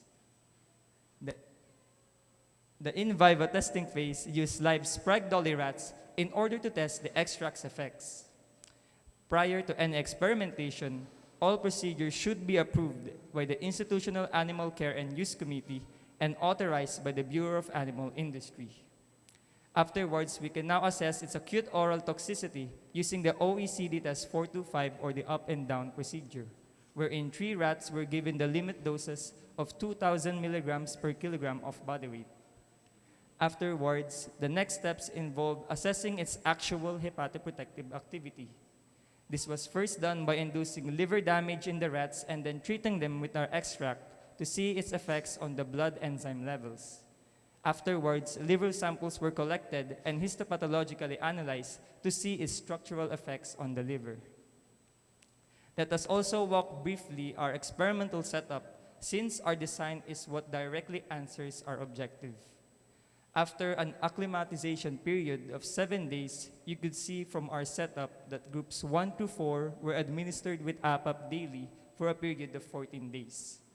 Afterwards, each group received its corresponding treatment for another 14 days. Namely, Group 1, our positive control, received silimarine solution, while Groups 2, 3, and 4 received the low, medium, and high doses of our extract, respectively. Meanwhile, Group 5, our negative control, received saline solution all throughout. Blood was drawn at baseline, post-induction, and post-treatments to evaluate liver health status at real time. 2-way repeated measures ANOVA was also done on the ALT and AST results. So what did we actually find? Let us first start with the phytochemical analysis, since that sets the stage for everything that follows. Our extract yielded a high phenolic content of 136.11 milligrams of gallic acid equivalent per liter, a moderate tannin content of only 30.38 milligrams of catechin equivalent per liter, and a comparatively low flavonoid content of only 5.22 milligrams of catechin equivalent per liter. This is consistent with the previously reported research on subapils, which are also predominated by phenolic compounds. Our low flavonoid content, on the other hand, might be due to its thermal sensitivity, which degrade above 50 degrees Celsius. Ultimately, what this profile suggests is that phenolic compounds are the dominant and most likely contributor to any protective activity we may observe. Before we get to that protective activity, we must first assess its safety. In our toxicity testing, 3 rats that were given the limit doses survived the full 14-day observation period. Interestingly, there were no signs of toxicity, such as no changes in its fur, skin, eyes, and behavior. This classifies our extract's median lethal dose, or LD50, to be above 2,000 milligrams per kilogram of body weight, classifying it in the safest acute hazard category.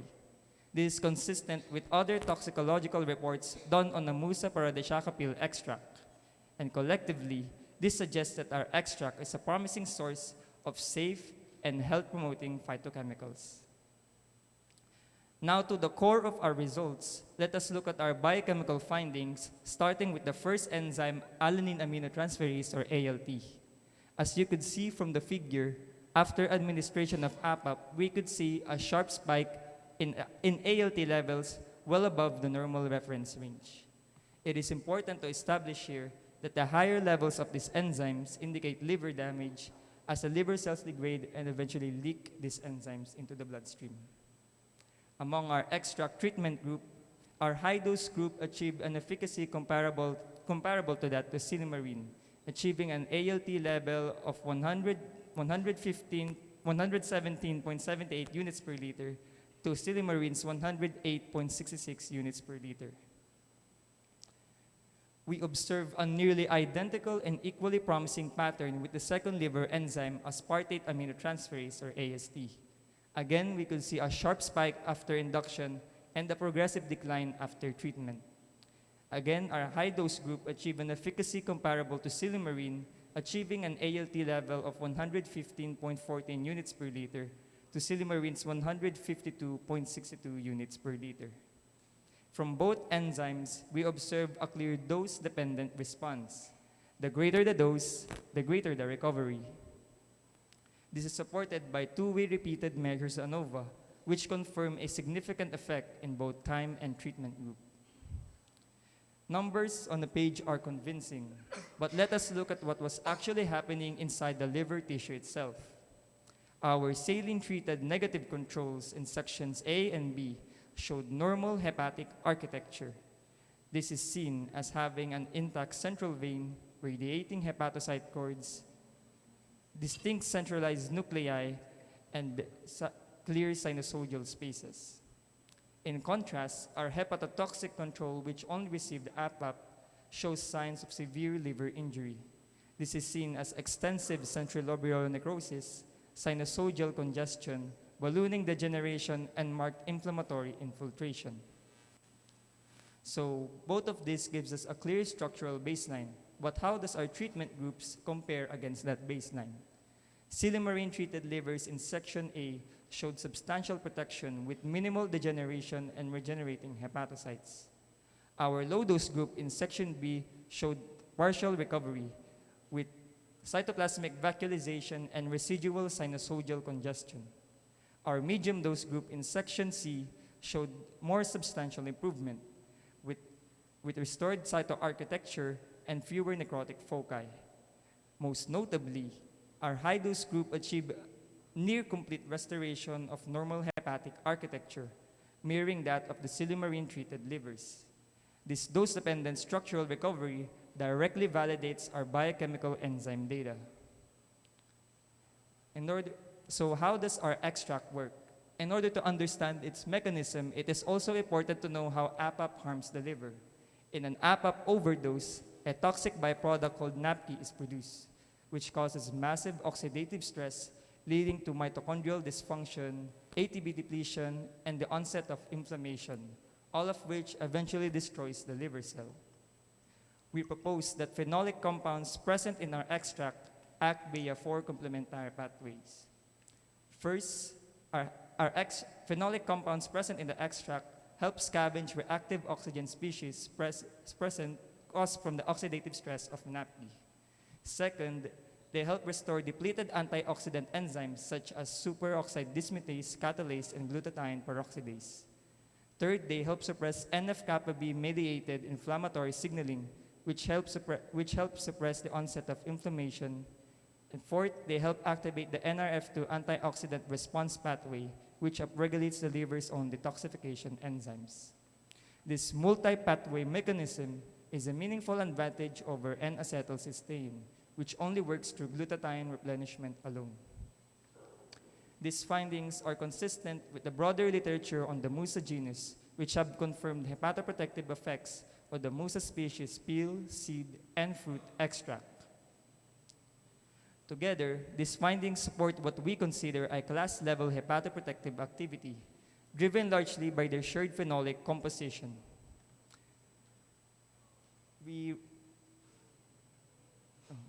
In conclusion, the ethanolic extract of our matured and unripe Saba banana peels demonstrated significant dose-dependent hepatoprotective activity.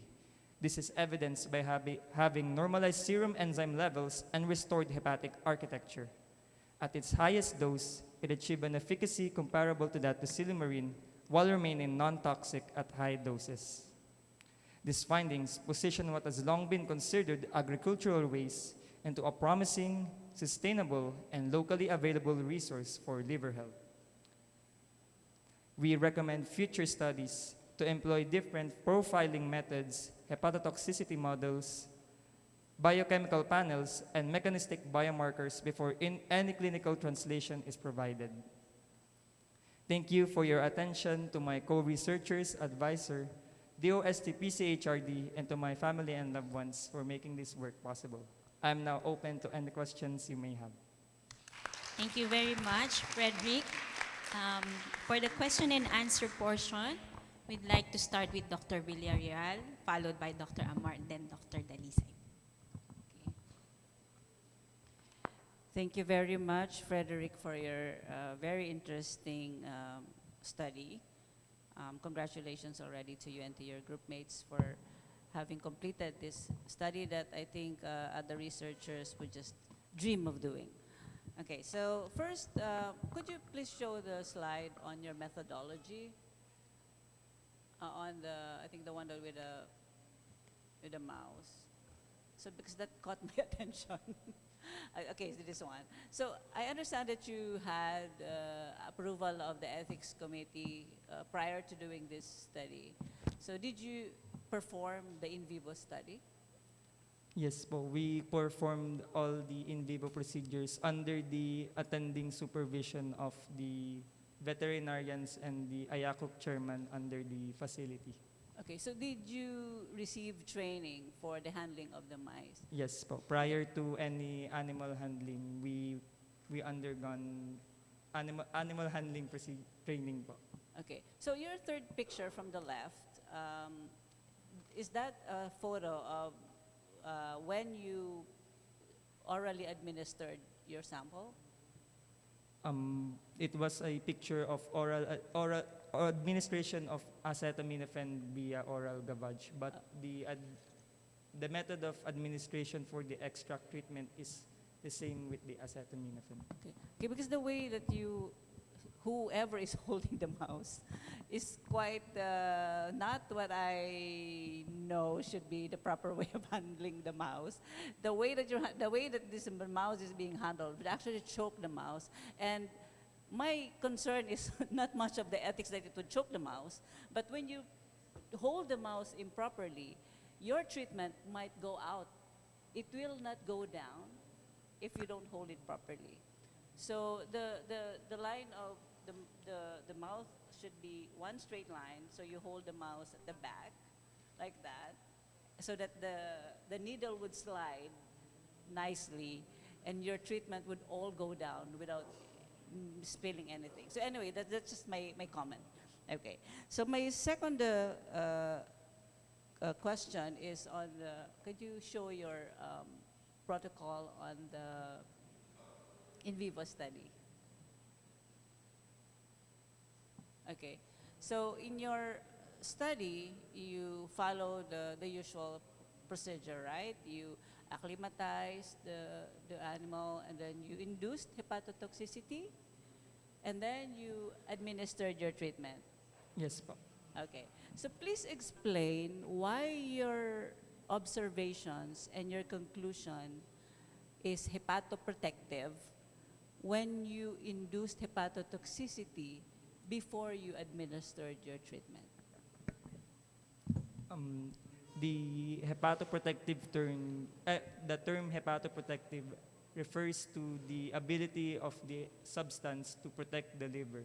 So it is not more so of a preventive measure, but a reactive countermeasure to any present hepatotoxicity. Text wouldn't, well, I get your explanation, and I think that's a good explanation. However, would you like to also, in your conclusion, you never mentioned about the possibility of it having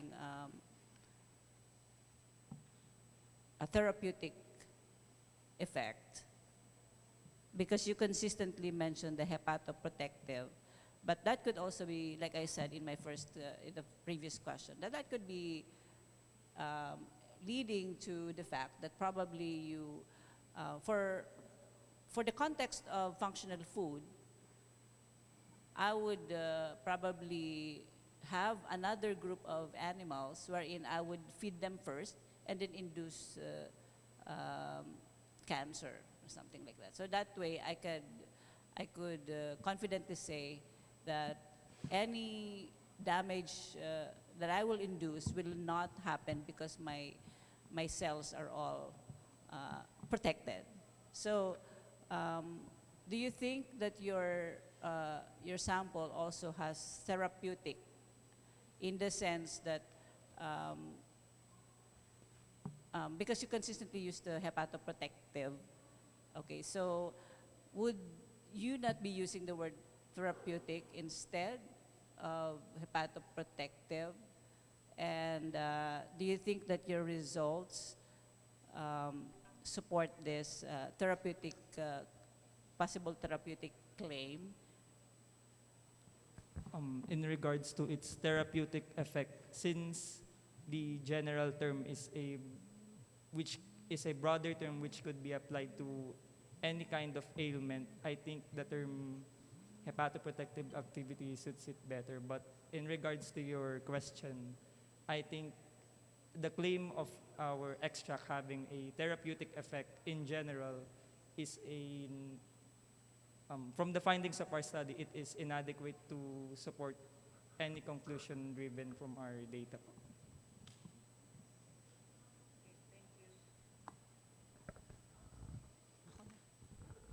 Hello, Frederick. Congratulations sa work na ginawa ninyo. So, curious ako, tama ba?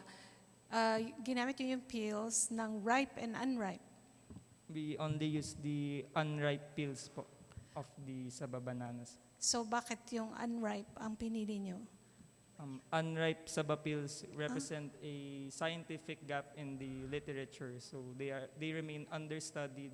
They remain understudied for their hepatoprotective activity against APAP-induced. So, unripe yung ginamit nyo kasi may gap doon. And then sa study nyo, napakita nyo na high phenolic lowers liver enzymes. So, based sa literature review nyo, yung ripe ba, how does the phytochemical profile in terms of phenolics, tannins, and flavonoids compare between the ripe and unripe? So may correlation ba? Yes po. There is a direct correlation from the ripeness stage and the phytochemical content. As the fruit ripens, the phenolic and antioxidant activity of the saba peels decreases. So in the context of ripe versus unripe, unripe peels show the greater phenolic content and greater antioxidant activity in a previously published research on saba peels. Okay. So, kasi, sorry, balikan ko lang, no? Yung sa ripe, compared sa unripe, alin na mas mataas ang flavonoid content?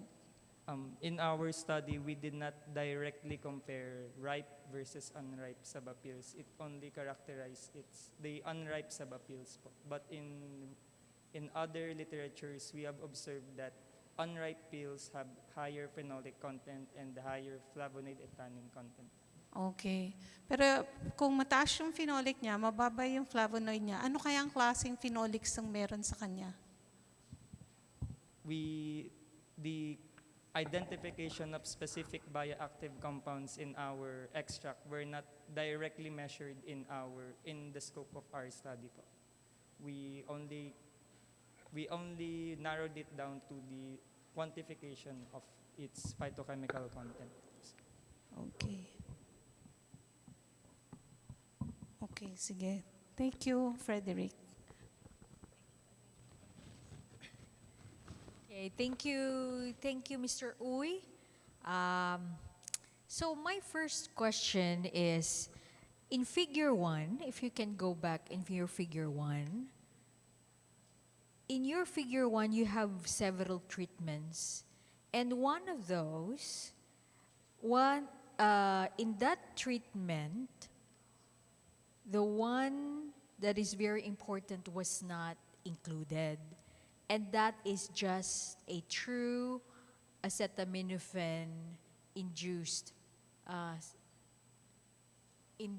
na mice. Dahil acetaminophen plus silamarine, AP, and everything, yung isa lang siya, wala siyang silamarine. But just control mo kasi yun di ba? Yung acetaminophen mo is the one causing the liver injury. Pero on that design, wala kang mice na acetaminophen lang. Because what you were looking is to the hepatotoxic control sana, pero wala dyan. So, Dr. K is an expert in liver, okay, in liver science. As what I know, Dr. K, when you suppress or stop the injury, the liver can regenerate. Is that correct?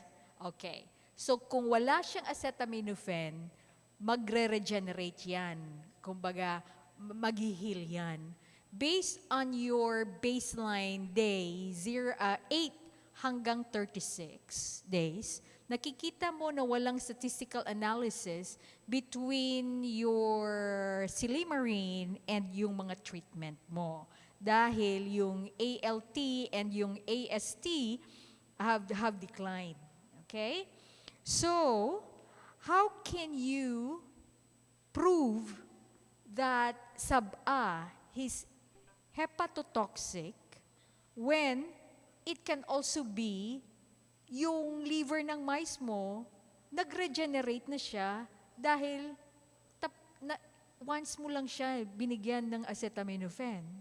Do you know the context of my question? So how would you prove that yung sub-A mo is hepatotoxic, hepaprotective? Dahil ba sa sub-A or nag-recover na yung liver dahil wala na siyang acetaminophen na injury?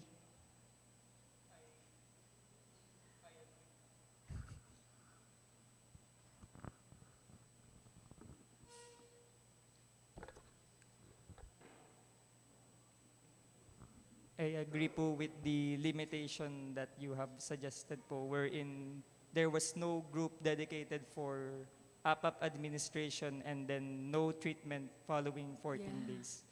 I think one of the hurdles in vivo testing are balancing scientific rigor with the ethical guidelines. So under our institute, for background information, our institution does not allow the treatment of unnecessary harm done to the liver, so on the rats. So this includes inducing them with liver damage and not treating them for a subsequent period of 14 days. But to answer your question, another supporting factor for the hepatoprotective activity of our sub-appeals are the independent findings done from its histopathological activity. So again, we observe a hepatoprotective activity from both the silymarin extract treatment groups after administration of APAP in comparison to the APAP-only treated livers. But you do not have the histology for just APAP toxicity, hepatotoxicity. To going back po on our methodology, maybe it was not further elaborated, but in our we also histopathologically analyzed 3 rats as the hepatotoxic control, since after they were administered with APAP daily again for 14 days, but their blood enzyme levels were not measured. So after 14 days of APAP administration, they were straight went into the euthanasia dissection and histopathological analysis in order to avoid unnecessary prolonged harm to the rats po. Okay. May follow-up question si Dr. Villarreal, but I have another question. Based on your recommendation ng mechanism niya, no? Mechanism how it is protective, you have there yung mechanism niya, page, phenolics acts in 4 pathways, but you have not measured any one of them. These are just suggestive, putative. They are a proposed mechanism. A proposed mechanism. So if this is a proposed mechanism, and if you have read about this, what type of experiment will you do in order to prove this possible pathway? Can you just give me one among all those? 1, 2, 3, 4. Just choose one of that pathway, and what experiment are you going to do?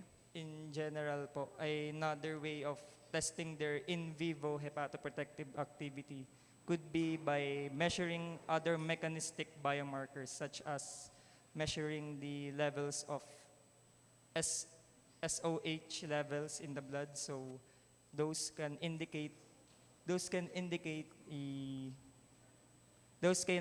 that it protects the liver by suppressing the reactive oxygen species. Other in vitro assays could go to the antioxidant activity of the extract and anti-inflammatory activity by also measuring its DPPH radical scavenging activity or its anti-inflammatory activity by measuring cytokine-related products. Okay, Dr. Valeria. Okay, thank you.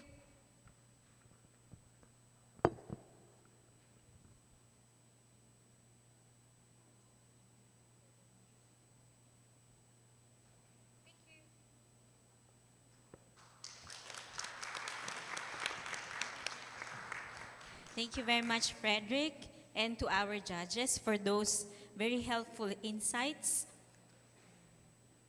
Our fourth finalist is Mr. Francis Kenneth P. Asilo from Cebu Normal University. Francis Kenneth earned his Bachelor's of Science in Chemistry from Cebu Normal University, graduating with academic distinction. He served as president of the CNU Alliance of Chemistry Students, as a society representative of the Philippine Association of Chemistry Students in the membership committee. He completed his on-the-job training in the Quality Control Laboratory of International Pharmaceuticals Incorporated, where he also gained experience in analytical instrumentation and laboratory operations. His research interests focus on cosmetic science and plant-derived nanoparticles, which he continues to develop through participation in scientific webinars and forums. Today, he will present his completed study entitled Green Carbon Dots from Eretia microphylla lam leaves and for in vitro antioxidant, anti-inflammatory, and anti-glycation potentials against photo-induced skin aging. Let's all give a warm welcome to Francis Kenneth Asilo.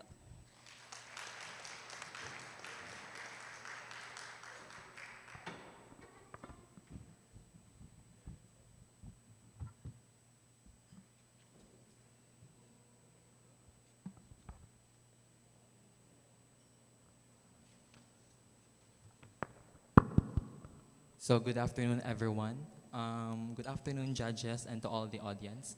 I am pleased to present our study, Green Carbon Dots from Eretia microphylla lam, or locally known as Siaang gubat, leaves for in vitro antioxidant, anti-inflammatory, and anti-glycation potentials against photo-induced skin aging. So this study explores how Philippine medicinal plants are used as alternative nanomaterials that has multiple functions for its biological activities, specifically targeted for photo-induced skin aging. So, let me begin. What is photo-induced skin aging or photoaging? So it is primarily driven by the prolonged exposure of UV radiation. So UV exposure primarily affects our skin, which it denotes the promotion and generation of reactive oxygen species, also known as ROS, and also that can lead to oxidative stress, loss of skin elasticity, protein denaturation. One highlighting factor is the development of the advanced glycated end products, also known as AGEs. So together, these processes contribute to the overall hyperpigmentation and possibly cancerous formation in the skin. Therefore, addressing photoaging may require targeting several pathways. This leads us to consider a multifunctional carbon dots that targets these problems. So, one promising class of nanomaterials we've determined is carbon dots because it has favorable optical properties, high aqueous dispersibility, surface functionality that can be comparable to other nanomaterials, and also high biological potential. So carbon dots can be synthesized from plant-derived materials, which we've chosen Siaang gubat. So Siaang gubat reportedly has rich phytochemicals and provide a very rich carbon source because it is because of its phytochemicals. However, despite established medicinal properties, no previous study has developed it into a carbonaceous nanomaterial, also known as carbon dots.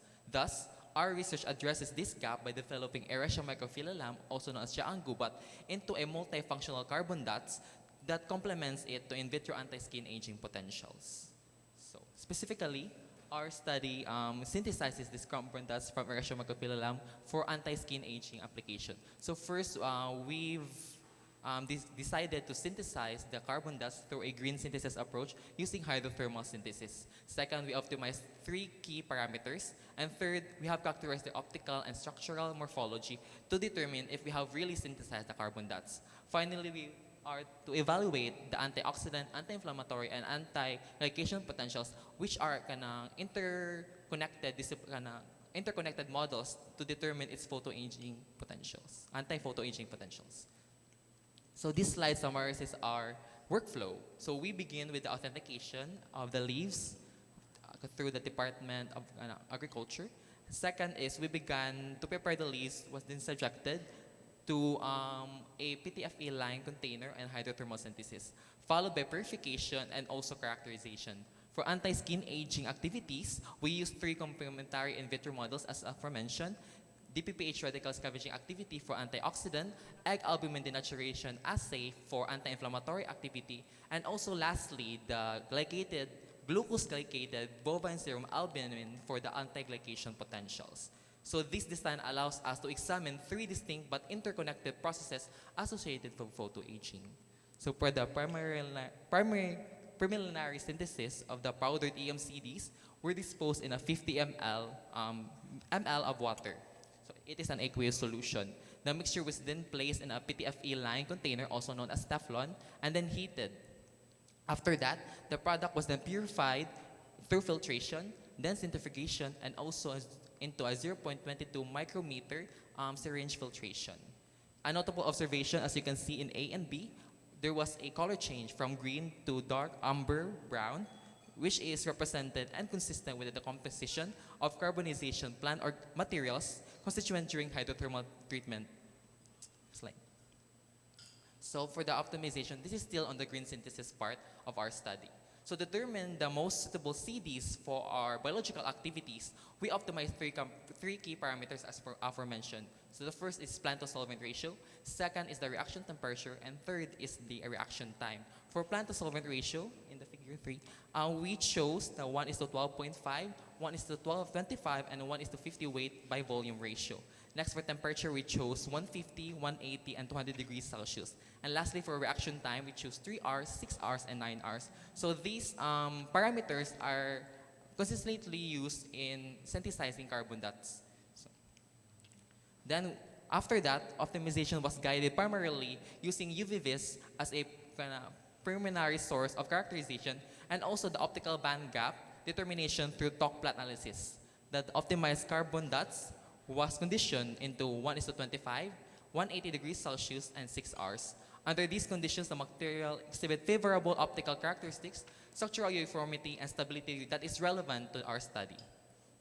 So the talk plot analysis suggests formation in moderately sized carbon dust with sufficient SP to hybridize, maintaining highly density and accessible functional groups that is relevant also to the hydrogen formation and subsequent characterization and biological evaluation. So we next establish whether the synthesized materials possess the characteristic optical and chemical features expected of carbon dust. So in the UV spectrum, as you can see, in the lambda max at 230 nanometer, it has a pi to pi star transition, which correlates to the carbonyl and C double bond C transition. At 420 to 440, it is a very broad, and it correlates to the N to pi star transition, which correlates to the carbonyl and also the carboxylic and hydroxylic compounds. So figure 4B represents our fluorescence characterization. It shows an emission maximum at 422 nanometer under 334 nanometer excitation. Under UV illumination, as you can see in the inset, it's from dark brown, it shows a blue-green color. This is consistent with the radiative combination involving the carbon core and the surface defects found in the carbon dots. In figure 4C, the FTR analysis further demonstrated what functional groups we have in our carbon dots. So in the broad OH band at 3,300 inverse centimeters, carbonyl radiated absorption was shown. At 1,590, it also indicated oxygen-containing surface functionality. However, a significant observation can be seen where a decreased transmittance in 2,922 when compared to leaf powder, which is the red, and the blue for the EMCDs. So this is because the aliphatic carbon in the leaf powder, there was a decrease in transmittance because all of the aliphatic compounds was converted into a C double bond C formation in the carbon core. So these groups are relevant because they contribute to surface functionality, hydrophilicity, and provide chemical active sites that may participate in the observed biological activities that I will mention next. Next is the structural. So we examined the morphology and structure of the CDs using transmission electron microscopy and the selected area electron diffraction to evaluate local crystallinity. So in figure 5, the MCDs show an average diameter of approximately 50 nanometers and a relatively quasi-spherical shape. The high resolution image shows a lattice. There are no distinct lattice fringes, as you can see in letter C. And while in the SAED, letter D, exhibited a broad diffused halo rather than as distinct diffraction spots or rings. Together, these observations support a amorphous carbon structure than a highly ordered crystalline one.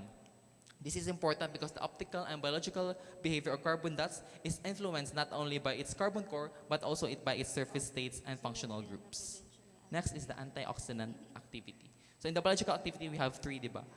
Aforementioned before. So for antioxidant, we use the PPH, where, as you can see, from 50 to 800 micrograms per ml, there is a concentration-dependent increase in the PPH inhibition.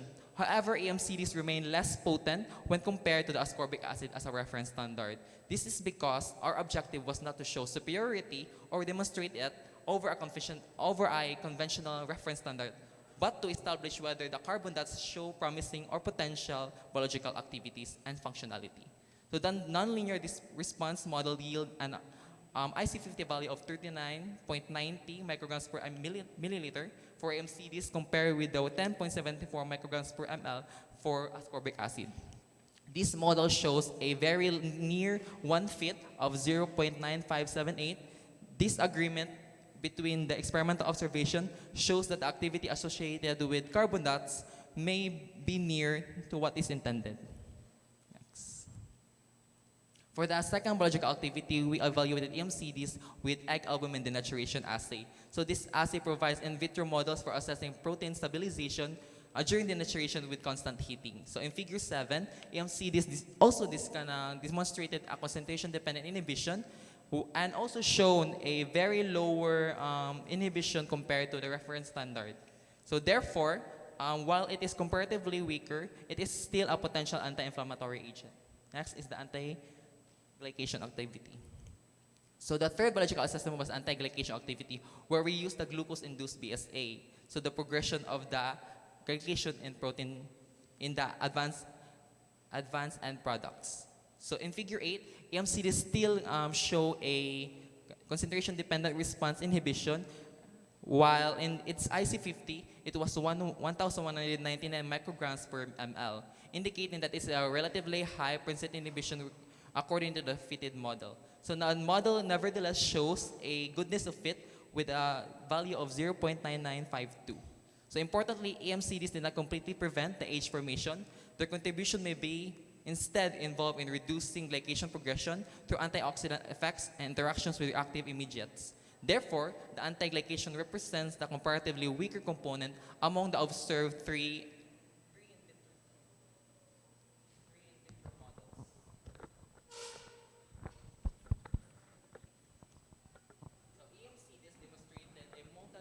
in vitro activity, but with different levels of potency across the biological aspect. So the strongest activity was observed from the antioxidant, followed by the anti-inflammatory, then anti-glycation.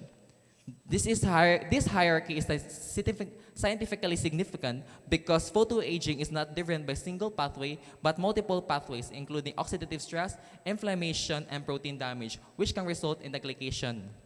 So therefore, the value of MCDs lies not only in the outperforming each reference standard, but also demonstrating that one plant-derived nanomaterial can exert measurable activity across multiple pathways.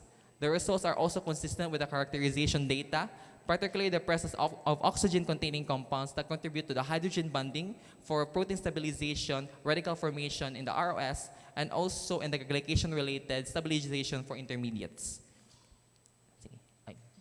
So based on our findings, we conclude that first, fluorescent carbon dust were successfully synthesized through this method using a hydrothermal approach. Second, the optimizing conditions were 1:25, plant to solvent ratio, 180 degrees, and 6 hours.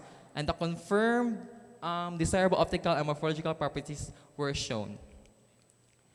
And fourth, we have successfully demonstrated that there is potential for the antioxidant and anti-inflammatory and anti-glycation activities for the AMCDs. However, the activities were lower than those of the corresponding reference standards where standards were used. Therefore, we do not propose that AMCDs as replacement for established therapeutic agents. However, at this stage, our findings establish evidence for the biological functionality of EMCDs and support their potential as sustainable multifunctional nanomaterials for future cosmetic and dermatological applications. So I would like, this is our references. And therefore, I would like to thank DOST, PCHRD, and our school, Cebu Normal University, and our research advisor for this, and also the analytical laboratories that supported the characterization of this study. To the members of the panel and everyone who has given them us their time, thank you so much, and I am ready to answer your questions to the best of my abilities. Thank you. Thank you very much, Francis Kenneth. And for the question and answer, we start with Dr. Amor, then Dr. Dalisay, and then Dr. Villarreal po. Okay, thank you. Thank you, Francis Kenneth, for sharing the work that you did. So congratulations. Thank you. So you prepared the Changubat carbon dot. Yung Changubat with the carbon dot. Yes, we have converted. Escherichia macrophylla. Escherichia macrophylla. Was there a prior study where it was just Escherichia macrophylla? Yes, there were multiple studies indicating that they've used extract in the extract, and what was shown in our study, the antioxidant activity was 39.90 for the IC50. However, in that study, the IC50 value was at 100. When compared, the nanomaterials exhibited more antioxidant potential with the extract, because this is because of the bulky nature of the extract. So they also use the DPPH assay? Yes. What about the anti-inflam? Anti-inflam, this is also what happened. In our IC50, it shows a 289, and I think, let me, what's my face? Where is? Ay, masyado ka nang bumalik. There, I think. 296.3 micrograms per ml. However, those studies using extract reported in IC50 of 300 to 400, depending on when the solvent was used is aqueous or methanol. And then same assay also. For the anti-glycation, there are limited studies about this for the Escherichia microphylla. However, because of the bulky nature of the phytochemicals found in extracts, I cannot confidently say, but there will be a possibility that the IC50 will be higher. Okay. So you were able to establish that the optimum conditions are 1:25 weight over volume plant to solvent, 180 centigrade, and then 6 hours. Yes. So medyo mataas yung 180 degrees centigrade. Wouldn't that have changed the phytochemical profile of the plant extract? Sorry, Doc. Yes, that is the purpose of heating it to a very high temperature, because carbon dots require a heating temperature of 150 to 200 degrees Celsius without having it above 200 degrees Celsius, because the purpose of heating it is to transform the phytochemicals, the aliphatic carbons, and also their surface functional groups into a very condensed carbon core with different surface functionality. So that is the purpose of heating it. Did you do a separate phytochemical profile between the raw Escherichia macrophylla extract versus this converted into a complex with the carbon dot? Okay. We did not do a phytochemical screening because Escherichia microphylla is already included in the DOH Tampung Halamang Gamot, which has a very extensive phytochemical profile. And we also do not find the need to do a phytochemical screening of this because we will all be converting the phytochemicals and all the organic compounds found in the plant into a carbonaceous carbon core with surface functionality. So one way to determine if the functional groups of the phytochemicals were present was the use of the FTIR analysis. Yung pinakita mo kanina. So the LF there. The LP there is the powder leaves. Oh, okay. So we only compared the powdered leaves and also the synthesized carbon dots to show that there is a change between the aliphatic carbon-carbon connections and also turning it into a carbon double bond core. Okay, sige. So may I follow-up question on the DPPH assay, diba? So that assay is attributed to free radical scavenging activity. So how would you know whether this scavenging activity is attributed to the phytochemical, I mean coming from the extract, surface functional groups. Versus just dun sa carbon? Okay. I was supposed to put a reaction mechanism here, but because our study is so lengthy, I have a picture here. So, AMCDs contain functional groups containing hydroxyl, mga H bonds, diba? During the DPPH, these carbon cores and the surface functionality, the H group, I will go deeper into chemistry. These groups, the H will attack the DPPH during H hydration. Then these AMCDs become a radical because the carbon core structure of the AMCDs is amorphous and slightly graphitized. Therefore, it undergoes radical stabilization using the sp2 hybridized component of the aromatic components in the carbon core. So therefore, after being radical, the AMCDs become stabilized again after H bonding and H donation. So even though the AMCDs donates hydrogen, some phytochemicals, when they donate hydrogen, they become unstable. However, with the AMCDs, when they donate hydrogen, they become stable because of their crystal structure. Okay, thank you, Okay, Kenneth. thank you. Dr. Darisay? Hi, Ken. Hello.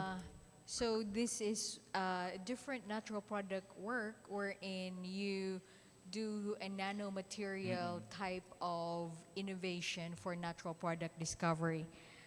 I will have a follow-up question on the DPPH assay. So you mentioned in your study that the biological activity is due to the carbon dots that nanomaterial that you did.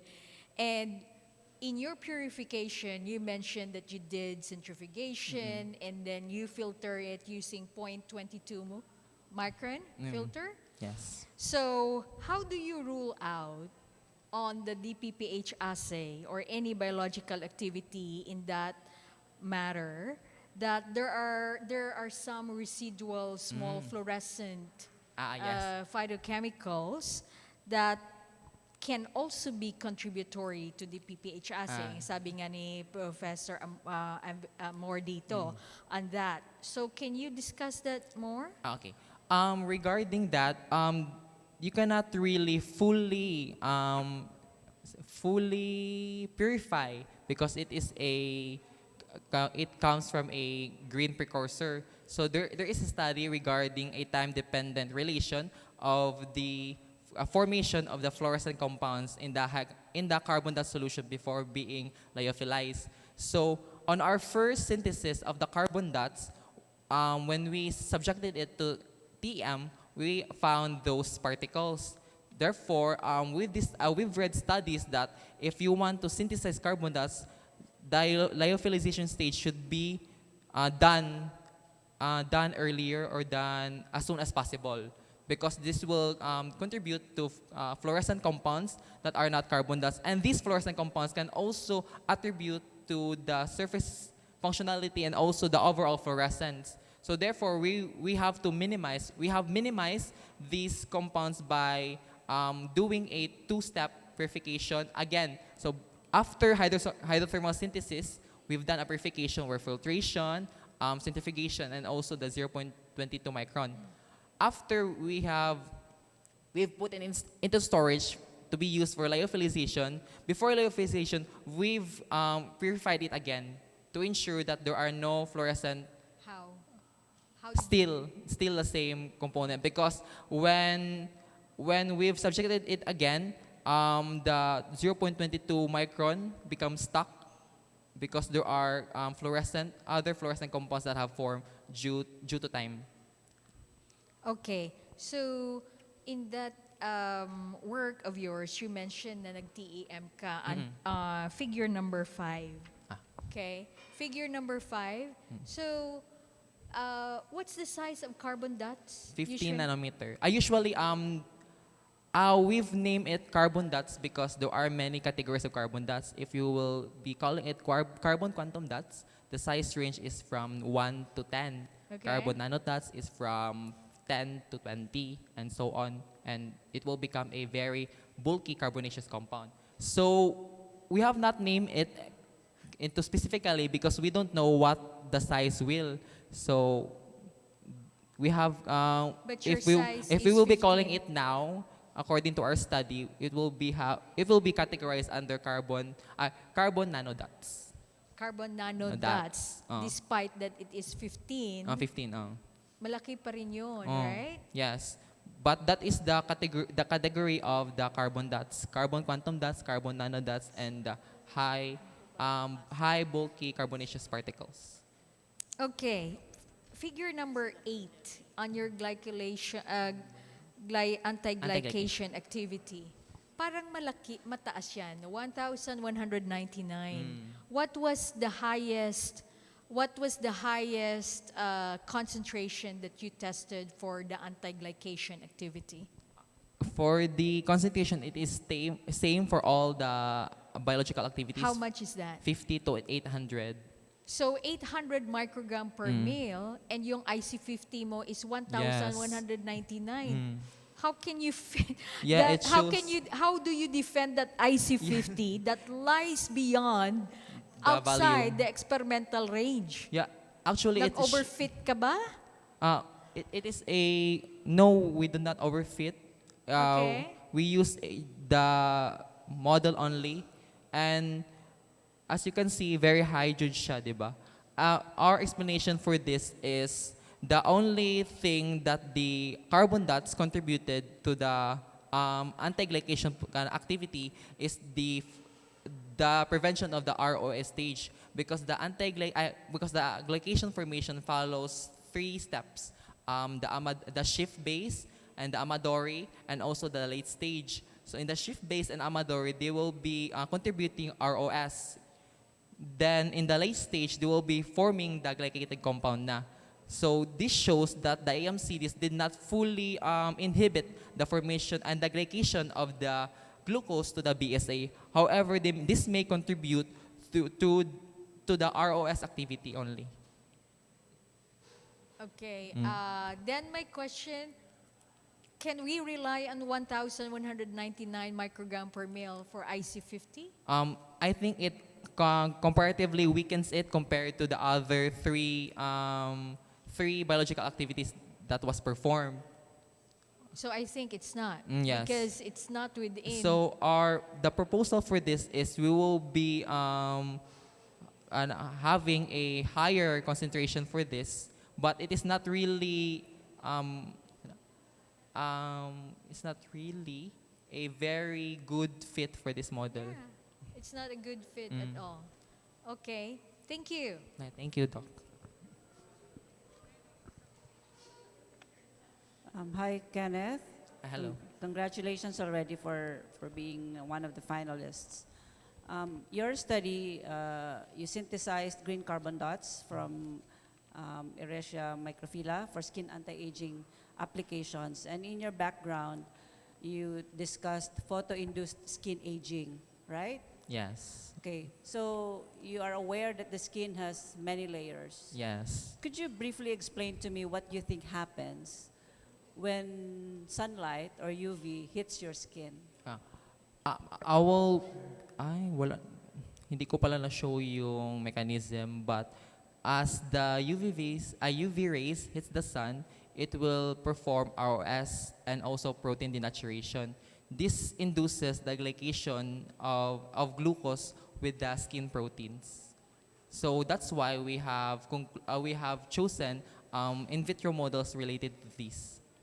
Okay, so actually, when the sunlight hits our skin, there are many mechanisms by which each skin layer will work to protect our body from aging.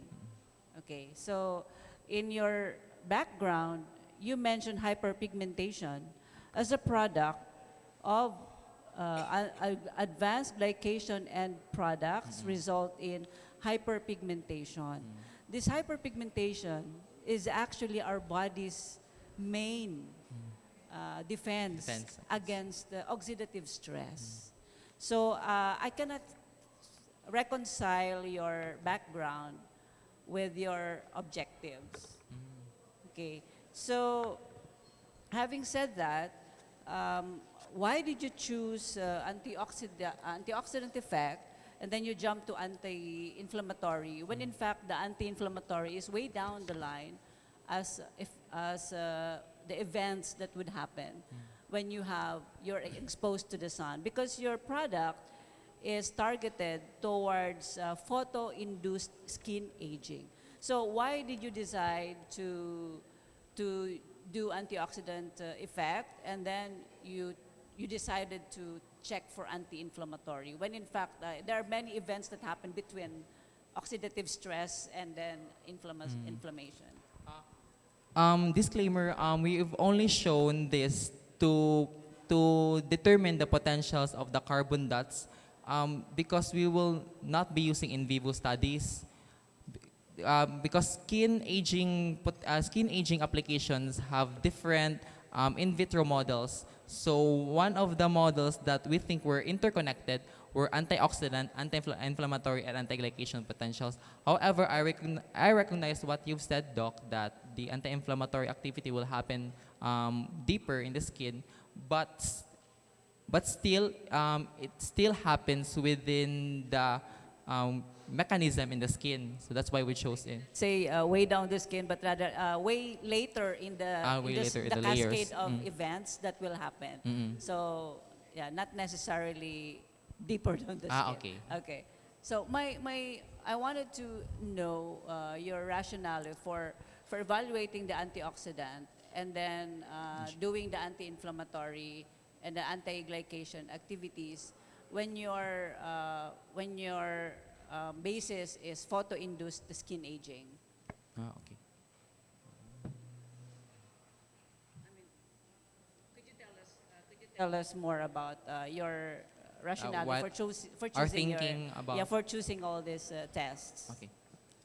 First, we've discovered that carbon dots, biological applications primarily focus on the hydrogen donation and hydrogen bonding. And also, these in vitro models depend on the hydrogen bonding and the hydrogen donation. So that's why we've chosen very interconnected in vitro models such as anti-inflammatory, antioxidant, and anti-glycation, because these compounds highly contributed to the surface functionality of the CDs in its reaction mechanisms. With your explanation, I think the logical next step after your DPPH would be determination of the reactive oxygen species, for example. So that would help explain, that would validate your hypothesis of the function of your carbon dots. Okay, so I think that's all from me. Yes. One comment for that, Doc, because carbon dots are relatively very I recently discovered nanomaterials. There haven't been much mechanistic studies regarding their regarding the reaction mechanisms. However, the only primary thing that they do is the aromatic radical stabilization and also the hydrogen bonding and hydrogen donation. So that is the only thing we can say for now because there haven't been advanced mechanistic studies regarding their reactions as well. Thank you. Mabilis lang, mabilis lang. How costly would it be to prepare? Ma'am? How costly would it? Not very costly at all, ma'am, because because we've only used water as the solvent, distilled water to be exact, and also you will only buy the hydrothermal.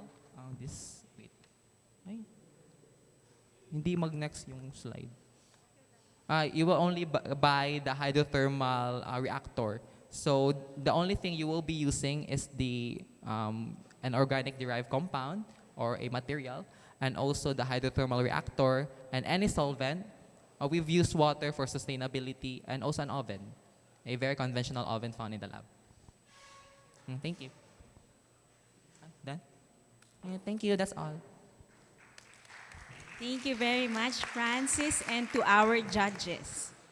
We now move on to our fifth finalist, Ms. Talia Rose B. Rodriguez from the University of Santo Tomas. Talia is an undergraduate student in the Bachelor of Science in Chemistry program at the University of Santo Tomas and has been developing her laboratory and research skills since 2022. Dedicated to advancing chemical research, she specializes in natural products chemistry, chemical analysis, and scientific communication and bioactivity evaluation. Her proficiency in laboratory techniques, data analysis, and scientific communication allows her to make highly effective contributions to the field of her expertise. Under the mentorship of Catherine Yasmin Garcia, she is currently involved in two major research projects, investigating the anti-diabetic potential of secondary metabolites from Fusarium proliferatum endophytic fungi and conducting comprehensive chemical and biological evaluations of Voacanga globosa leaf metabolites for their antimicrobial, antioxidant, anti-cancer, and anti-diabetic activities. Her dedication to research has been recognized through the DOST-PCHRD Undergraduate Thesis Grant in Natural Products. For today, she will be presenting their study entitled Chemical and Biological Evaluation of Voacanga globosa leaf metabolites targeting antimicrobial activity, oxidative stress, cancer cell proliferation, and alpha-glucosidase inhibition. Let's give it up for Talia Rose Rodriguez.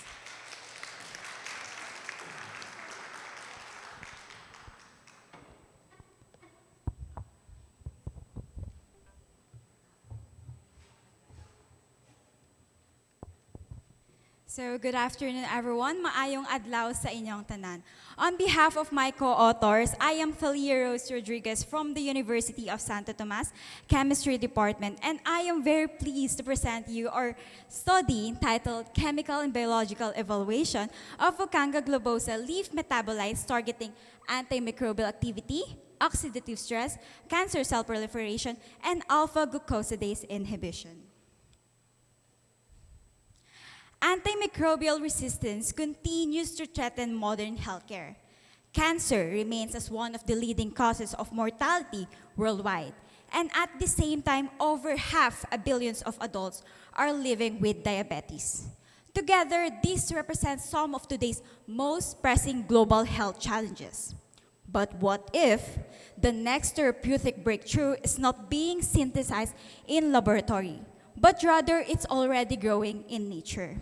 This question became the driving force behind our research. So by exploring naturally occurring metabolites, we aim to discover bioactive compounds that may contribute to the development of drug treatments for these diseases. So to begin this search, we collected leaves from Voacanga globosa, a Philippine native medicinal plant commonly known as bayag usa. So this plant has a strong history in Philippine traditional medicine for treating wounds, ulcer, and skin infection. While previous study successfully isolated compounds from it, its chemistry remained underexplored. So this raises an important question. What shall we do next? As a chemist, ano pa ang maaaring gawin? With this in mind, our study aimed to investigate the chemical and biological profiles of the semipolar constituents of Vocanga globosa. So specifically, to isolate, purify, characterize secondary metabolites from these fractions. Also, to evaluate the biological activities, particularly antioxidant, anti-diabetic, cytotoxic, and antibacterial potential via calorimetric microplate-based assay. And finally, to validate the compound-target interaction through in silico molecular docking. So this experiment began with air drying the leaves, followed by percolation. And the crude extract obtained was subjected to phytochemical screening and fractionated using gradient illusion of increasing polarity. And purification was done using iterative gravity column chromatography and HPLC. So the isolated compounds was then subjected to spectroscopic analysis and biological to evaluate their biological activities. Now, from ethyl acetate to dichloromethane, we successfully isolated 3 new compounds. So 2 is a phenolic derivative and 1 is an alkaloid analog. So all compounds exhibited several degrees of unsaturation and a maximum UV absorption ranging from 210 nanometers to 350 nanometers, which is an indicative of aromatic rings and double bonds. Now, to elucidate the overall molecular structure of the compounds, we can think of it as building a puzzle. And that puzzle is a result from the 1D and 2D NMR spectroscopic data of the 3 isolates. So we first identified the first compound as a new thymol monoterpenoid, which we named glibothymolol. So it features a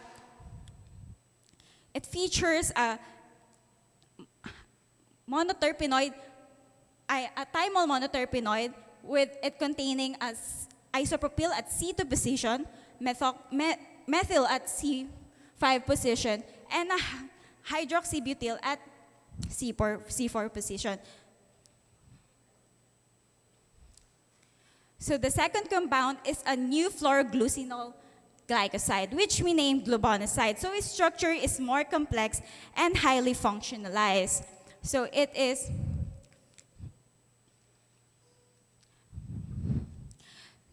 it features a fluoroglucinol core linked to a sugar moiety at C1 position.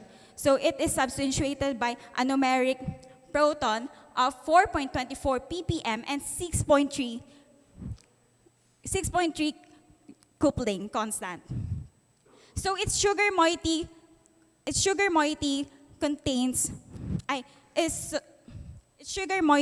plays a significant role for its biological activity, which we will see later on. Now, for our third compound, it is a new monoterpenoid indole alkaloid, which we named vocangaline. So vocangaline contains an established pentacyclic indole alkaloid. So based on its NMR analysis, we can see that there's a 182.5 ppm, which is an indicative of indolin system, 164.4 ppm, which is an indicative for ester carbonyl, and the methoxy group at the C10 position of the aromatic ring. Now, to evaluate the biological activities of our isolate, we performed first by performing DPPH assay. So DPPH assay was used to measure the ability of the compounds to neutralize a purple DPPH non-radical into a yellow radical. And we identified glubonoside as the most active isolate with an IC50 value of 98.6%, which is, although less likely potent than the gallic acid control, it still showed a remarkable findings. Now, moving on, we all know that oxidative stress drives metabolic disorders like diabetes. And from there, we wanted to evaluate whether our antioxidant isolate could also regulate metabolism. So we evaluated the anti-diabetic potential of our isolate by using alpha-glucosidase inhibitory assay. And it showed that the glubonoside is a superior anti-diabetic activity with roughly twice as potent as the clinical standard acarbose. And glybotimolol, on the other hand, displayed a comparatively weak anti-diabetic activity, thus requiring a higher concentration to achieve inhibition. Now, it was a remarkable finding, but it raises a critical question. What makes glubonoside such a potent inhibitor? Now, to explain this in vitro result, we perform molecular docking. So molecular docking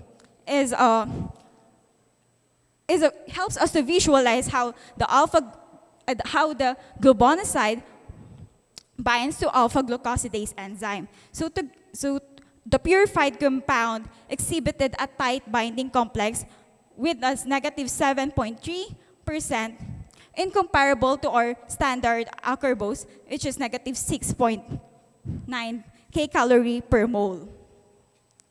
Now, to understand why it is so potent, we just have to look at the the interaction networks, wherein the glubonoside, or there is a strong stabilizing agent of polyhydroxy groups and a pi and ion interaction. And now, to evaluate the alkaloidal biological activity of the alkaloid compound vocangaline, we performed three antioxidant assay. So in both DPPH and ABTS assay, vocangaline demonstrated relatively weak reducing activity. However, in FROC assay, it showed a strong ferric reducing activity. Now, to understand, after performing the antioxidant, the next logical question would be, how does it affect the survival of the cell? So we performed cytotoxic activity using MTT assay against colon cancer cell, and it showed that there's a significant morphological change there's a significant morphological change as shown in the picture. So the first image showed an untreated cell, and the second image showed the vocangaline in action. So incomparable, we could say that there's a shrinkage of cells after applying or after the vocangaline. And lastly, after evaluating the cytotoxicity and antioxidant activity, we then tested it against escape pathogens. So given that all values exceeds 10 micrograms per ml, it showed that antimicrobial activity of the third compound was negligible, therefore confirming that its main biological value holds on the enzymatic target inhibition. And to summarize this result, the purified compound showed that they have a distinct profile. first, glibothiamolol showed a limited activity. Glubonoside showed a strong antioxidant and alpha-glucosidase inhibition superior to acarbose. And finally, vocangolin showed a multi-targeted potential against ferric reducing activity and a cytotoxicity against colon cancer. And in conclusion, we successfully isolated 3 new compounds. Glubonoside showed a strong radical activity and potential alpha-glucosidase inhibition, strong ferric reducing power, and weak antibacterial activity. And our molecular docking confirmed that alpha-glucosidase enzyme binds tightly than acarbose. And for the future direction of this research, we aim to structure, we would like to focus on the structure and stereochemical conformation and semi-synthetic operation, when we would alongside the in vivo and mechanistic profile for the evaluation of viability of the drug synthesis. Now, this study opens our mind that research should not be isolation, should not exist in isolation, but rather addresses public health needs and translate these discoveries, scientific discoveries, into addressing and to giving a solution that will improve the quality of life of the Filipino people. And finally, we would like to acknowledge the following institutions and individuals that made this research possible. Thank you for listening, everyone. Thank you, Talia Rose. For our question and answer, we start po with Dr. Dalisay, followed by Dr. Villarreal, and then Dr. Amor.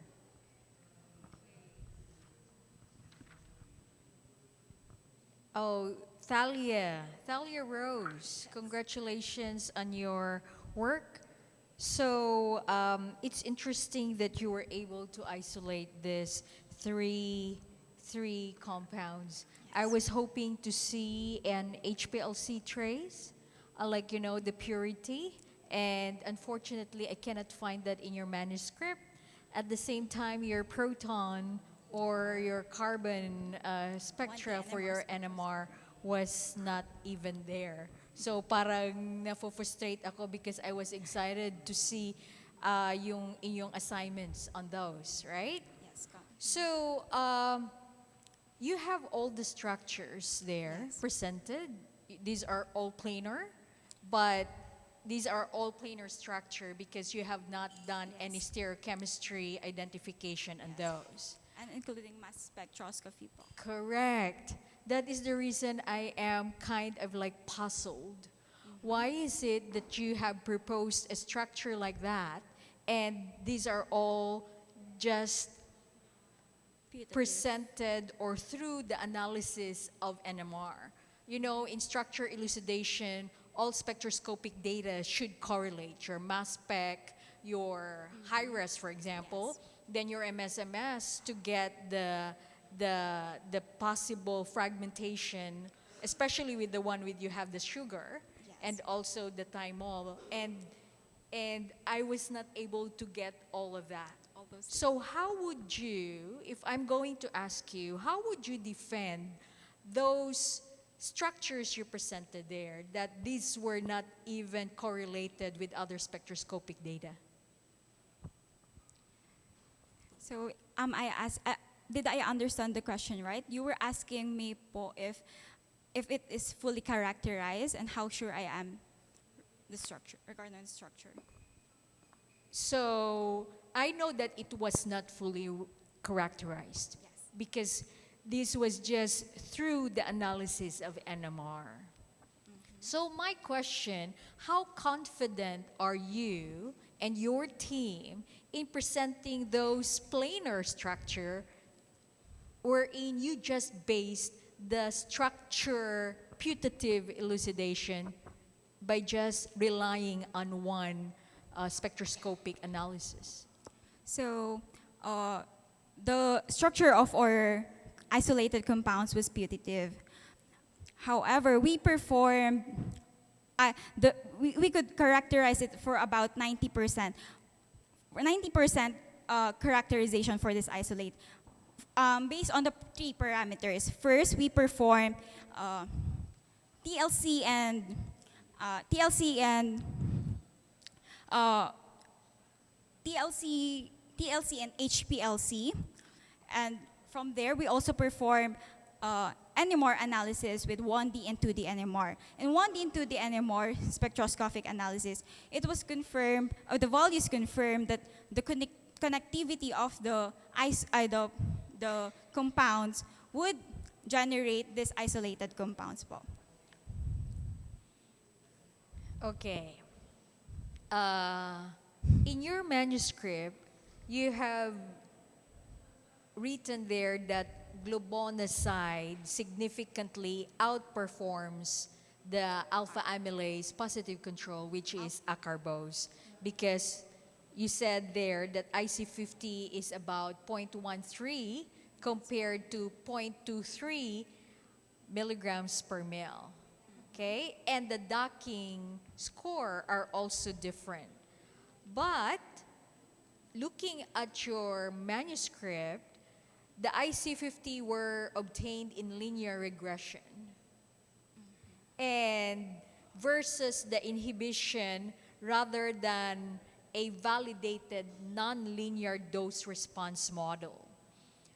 What evidence can you demonstrate that your glubonoside is genuinely more potent than your acarbose as positive control, rather than merely it's giving a numerically lower fitted value? So we perform molecular docking. So for the benefit of everyone, molecular docking is a computational tool that helps us to visualize how the glubonoside binds actively to the alpha glucosidase. So we could, by looking at the interaction networks, the polyhydrogen bonds interaction, and the pi and ion networks, helps us to understand that the glubonoside, which is negative, gives a value of negative 7.3 kcal per mole, is more,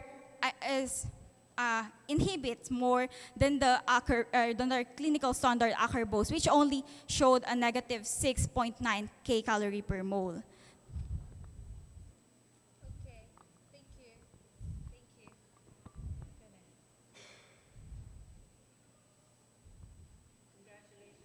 Congratulations already, Thalia, and your team for having completed this study. Siguro, maybe first I'll start with a comment. When you present something like this, you did all the bioassays.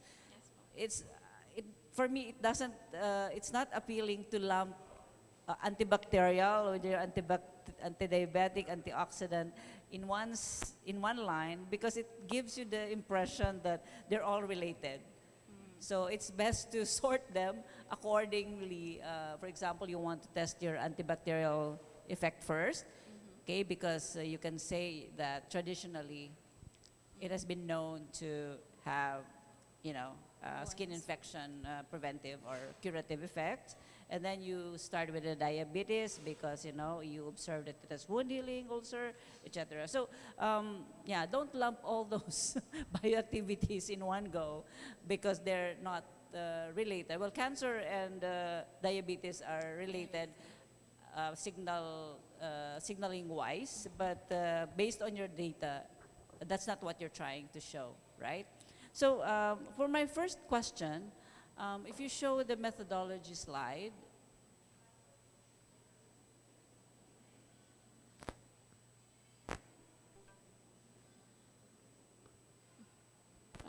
which among these experiments did you and your team perform? So majority of the experiments was performed by our team. However, in biological assays, we have collaborators like in cytotoxicity. We have collaborators here in Mindanao State University.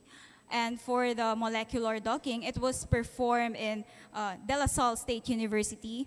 And also for the antimicrobial activity was was performed by our collaborators in UST Research Center po.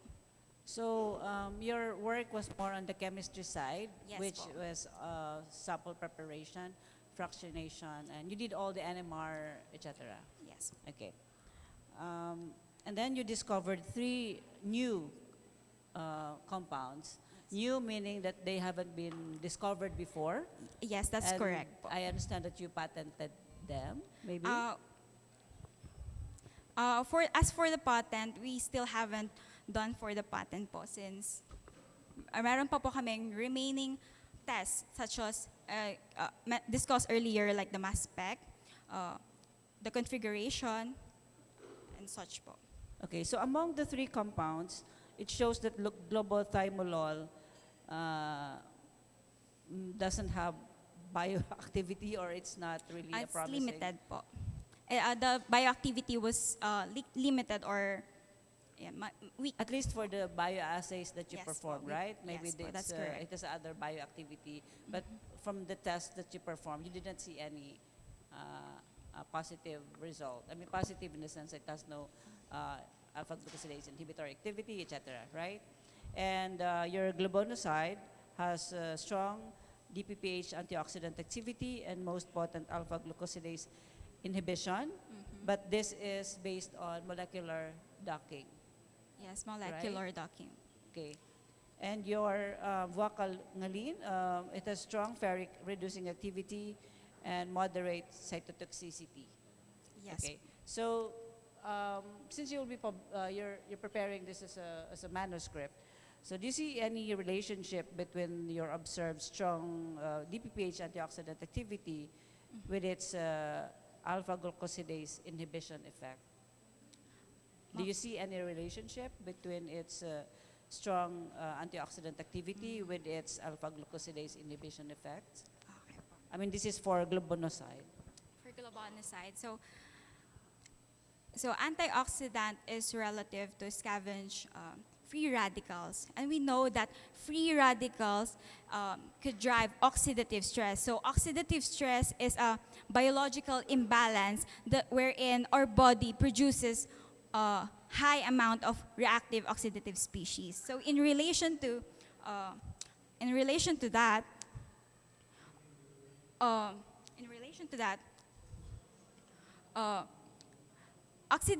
in diabetes, there's a myth in diabetes, excessive fat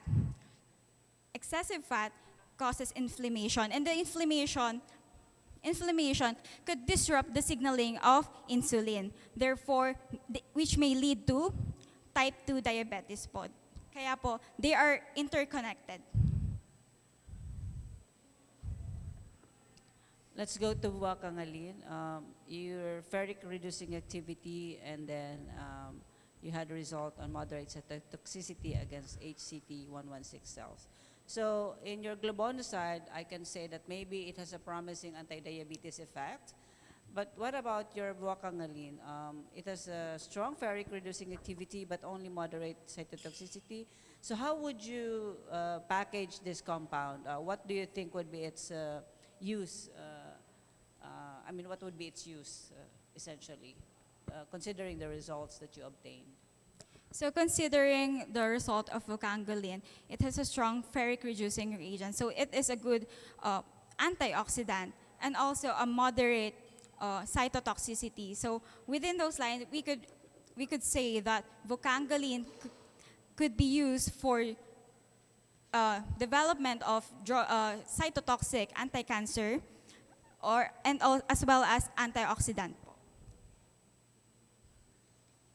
So anyway, I think probably just one comment. The antimicrobial, it's a bit far off compared to the other test. So if you want to push this for publication, I would probably, if it's up to me, I would do the antimicrobials more like an initial preliminary test, and then present your compound as possible therapy or possible compounds that can be explored to prevent non-communicable diseases, sort of like that. Okay, so I think I'll pass the mic to Dr. Amor. Thank you. Thank you, for sharing your work on this Vokanga plant. No? So my question it has to do with the assays that you did. Tama ba? Yung antioxidant assay, ginawa mo lang for compound 1 and 2. Yes, that's correct po. Pero kay Vocangalin, It's a different... 4 yung ginawa mong antioxidant assay. Three po, ma'am. 3 antioxidant assay on DPPH, FRAP, at saka ABTS. ABTS. Yes po, that's So correct. why did you not do the same for the others? So looking po for the structure of first and second compound, they are phenolic derivatives. Therefore, they would react more or gives a better result if DPPH assay po yung ginawa because it's a single hydrogen atom transfer. And looking po sa structure natin sa both glybothymolol and glubonoside, they are rich with polyhydroxy groups. On the other hand, we have vocangaline. And very distinct po dito yung indole system niya. So it is more relevant po or mas accurate pag gagamit po tayo ng ferric reducing reagent. Since it's electron transfer. Oh, okay. So how do you explain yung... so you explain that the strong FRAP activities because of the single electron transfer mechanism. Given po sa structure po. Okay. And then the weak DPPH and ABTS. Yes po, that's correct. Because looking po sa structure, as I've mentioned earlier, it has a less polyhydroxy groups po. Okay. Follow up ako dun sa question ni Dr. Darisay kanina, no? Yes po. So kasi you mentioned that part of the methodology that you did was also HPLC. How did you determine the purity of your compounds? Or how pure was your compound? Okay. To answer the question, since we perform TLC and we could evaluate it in 3 parameters. First is the TLC and the staining reagent. So in TLC, we use we utilize different polarity reagents with increasing polarity. So from there po, the TLC should result a one spot in both under short wavelength and long wavelength to confirm if isa na lang po yung compound na existing. And to also to confirm, we use different various staining reagent para po makita kung meron po siyang single spot. Because single spot is indicative that there's a single compound. Alongside the TLC, we also perform HPLC. So HPLC resulted in one peak. So for everyone po, ang one peak means that there's one compound. So in addition to that, we also perform po yung NMR analysis natin, wherein doon po malalaman yung connectivity or yung values po na magpapakita ng connectivity or yung structure itself po. Yeah, but as Dr. Dalisay mentioned, basically you still have to confirm several things, and therefore you cannot claim that these are new compounds yet. Yes po. We could not compound, however po, we could already elucidate the structure po. For the confirmation po of new compound, we did an iterative, we did literature research, and based po sa IUPAC name po niya, nag-utilize po kami ng website called SciFinder, wherein we could search po kung meron na pong existing compound, and it showed po na there's currently wala po pong existing compound po from the previous literatures. Yeah. So it's a proposed structure based on NMR data, which could possibly be new compounds based on the search that you did. Yes. So I think you need to qualify that and not claim that these are actually new compounds already without the mass spec data. Yes. Okay. Sige. So one other question.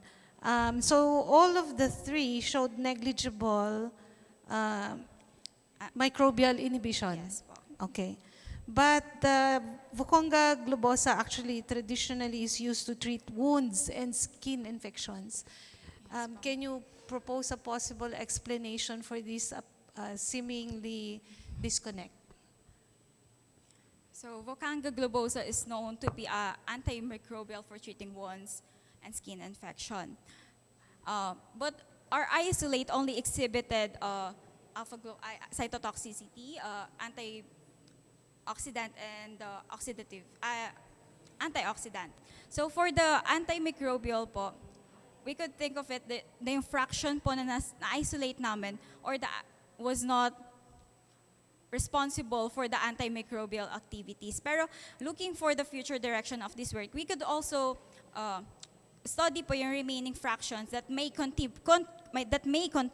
antimicrobial activities. But for now, yung fractions po na-isolate namin did not perform on the antimicrobial assessment. Okay, thank you. Thank you. Can I ask another question? Yes po. So, I would like to correct you on something. One spot in TLC doesn't mean you have a pure compound, especially if you have isomers, perhaps. They can be in one spot, and you cannot detect that there will be only one. And the same true with HPLC. One peak doesn't mean you have one compound. That's why sabi ni Dr. Amor, it needs, like, we'll see the NMR on that aspect, kung ano yung purity niya. Yes. So, wala dito sa manuscript niyo.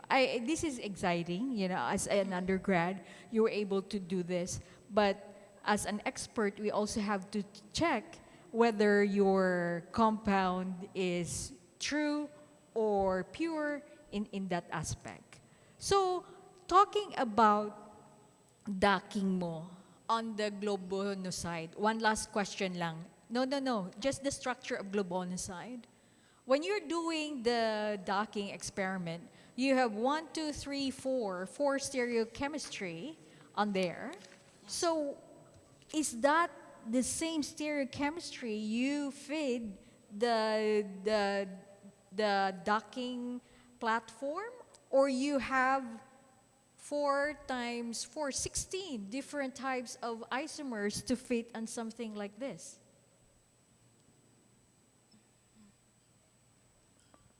So for the molecular docking, since it was performed by our collaborator, we aim to replicate or visualize po the interactions of the globonoside and alpha-glucosidase enzyme. So given that po, the globonoside structure was simulated po sa docking namin. Therefore, we could say po na yung globonoside itself was performed sa in computer or the in silico molecular docking. Correct nga. Pero these are just your proposed structure. Yes po. It could be an SRSR, or it could be an SSSS. So that's another iteration. It could be all RRR, or it could be RSRS on that sugar moiety. So ano yung ginamit sa docking experiment to fit na meron kang minus 7.3 na binding affinity? Has that been explored ng inyong collaborator? So, Hindi. Hindi. Okay. That's why I would advise mga undergrad dito, hindi lang po tayo kesa meron tayong collaborator at kung ano yung sinabi nila, yun na yun. You have to discuss it with them, bakit nagkaganito. And as an undergrad, because magiging author din kayo ng manuscript, you have to know what is written sa inyong manuscript. Para na, in case kayo yung tatanungin, alam mo kung ano nangyayari. That's correct. Okay, thank you.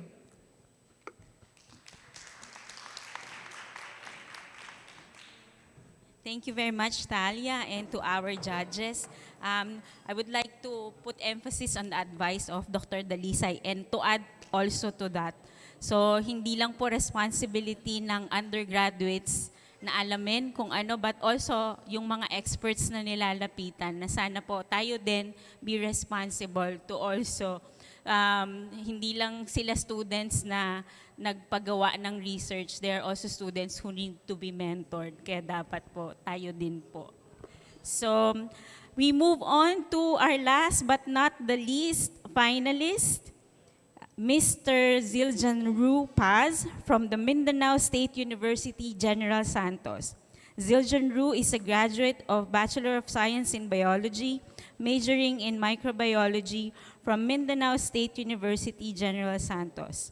His research interests focus on natural products and their potential antibacterial and anti-proliferative properties.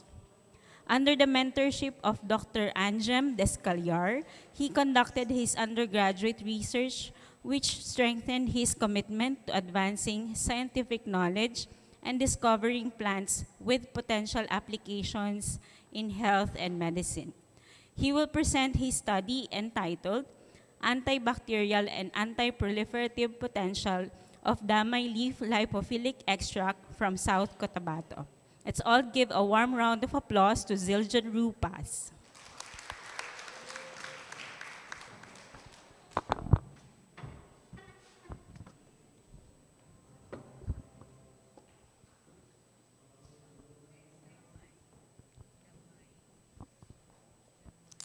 So good afternoon to our distinguished panel of judges, fellow researchers, and guests.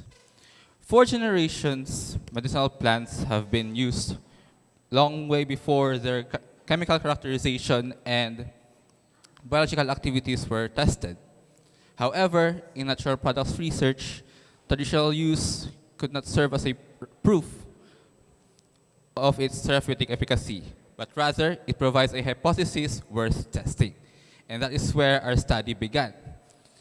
Once again, I am Zildjian Ru Paz, and today I'll be presenting to you our study entitled Antibacterial and Anti-Proliferative Potential of Damay, also known as Pipterus asperwed, leaf lipophilic extract from South Cotabato. So this study would not be possible without my co-author, Mark Angel de Vicente, and under the supervision of our thesis advisor, Dr. Anjem L. Descaliar. So medicinal plants have been a constant source of bioactive compounds and therapeutic agents. And in a study by Salmeron Manzano in 2020, many communities consider plant-based remedies as culturally acceptable, locally available, and practical sources of health knowledge. For natural products research, these ethnomedicinal practices is valuable because it provides leads towards potential plant sources having pharmacological activities. However, these traditional practices still require systematic chemical characterization and biological validation. And one such medical plant is damay. So what is damay? Damay, also known as Pipterus asperwed, is a medicinal plant found in South Cotabato. So it is a member of family Orticaceae. So from the report by Non Cabrera and her colleagues in 2018, it was found to be traditional use by the Obo community for wound healing and as a topical treatment for breast-related conditions. And despite its ethnomedicinal importance, its antibacterial and anti-proliferative properties remain insufficiently studied and scientifically validated. And that gap became the birth of our study. So the objectives of our study is that, first, we determine the secondary metabolites present in the crude methanolic extract of P. asperwed through phytochemical screening and thin layer chromatography as a basis for subsequent solvent partitioning. Second is to produce a dichloromethane lipophilic extract of P. asperwed through solvent partitioning to concentrate potentially bioactive mid-polar secondary metabolites. And third is to evaluate the antibacterial activity of the lipophilic extract against Staphylococcus aureus and Pseudomonas aeruginosa using the 96-well plate broth microdilution assay and compare its activity with reference antibiotics. And lastly is to evaluate the biological activity of the lipophilic extract using brine shrimp lethality assay as a preliminary screening tool for potential anti-cancer-related activity and assess the anti-proliferative activity of the lipophilic extract against the MCF7 breast catcher cell line using the MTT assay. So the main significance of this study is that it provides a preliminary evidence for an underexplored Philippine as a medicinal plant. More specifically, it establishes a chemical and biological basis for further bioassay-guided fractionation and identification of potential antibacterial and antiproliferative lead compounds. It is therefore a lead discovery study rather than a demonstration of its clinical efficacy. So our methodology began with plant sample processing and maceration. So approximately 4.5 kilograms of the Pipterus asper leaf were collected, dried, and macerated, ground rather, and macerated in methanol for 72 hours. So methanol was used as the initial solvent to recover a broad range of secondary metabolites before subsequent fractionation. It was then followed by rotary evaporation to further concentrate the extract and remove the excess methanol. So next is solvent partitioning of the crude methanolic P asper extract. So actually, after the maceration, we separated a portion of that crude methanolic extract for phytochemical screening, and the other portion is for solvent partitioning for the biological assays. So for solvent partitioning, the crude methanolic extract was subjected to polarity-based solvent partitioning following the framework cited from Lee. Hexane was used initially and was followed by repeated extraction of the aqueous phase with dichloromethane. And the purpose of this was not to chemically convert the extract into its lipophilic form, but rather to enrich the extract in relative mid-polar and lipophilic constituents that could be relevant to the subsequent bioassays.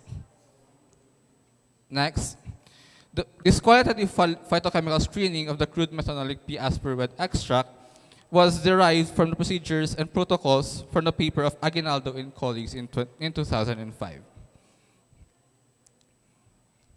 This was then followed by thin layer chromatography, which was used as a preliminary chemical profiling tool using the 3-hexane DZM solvent systems, namely 99:1, 9:1, and 1:1.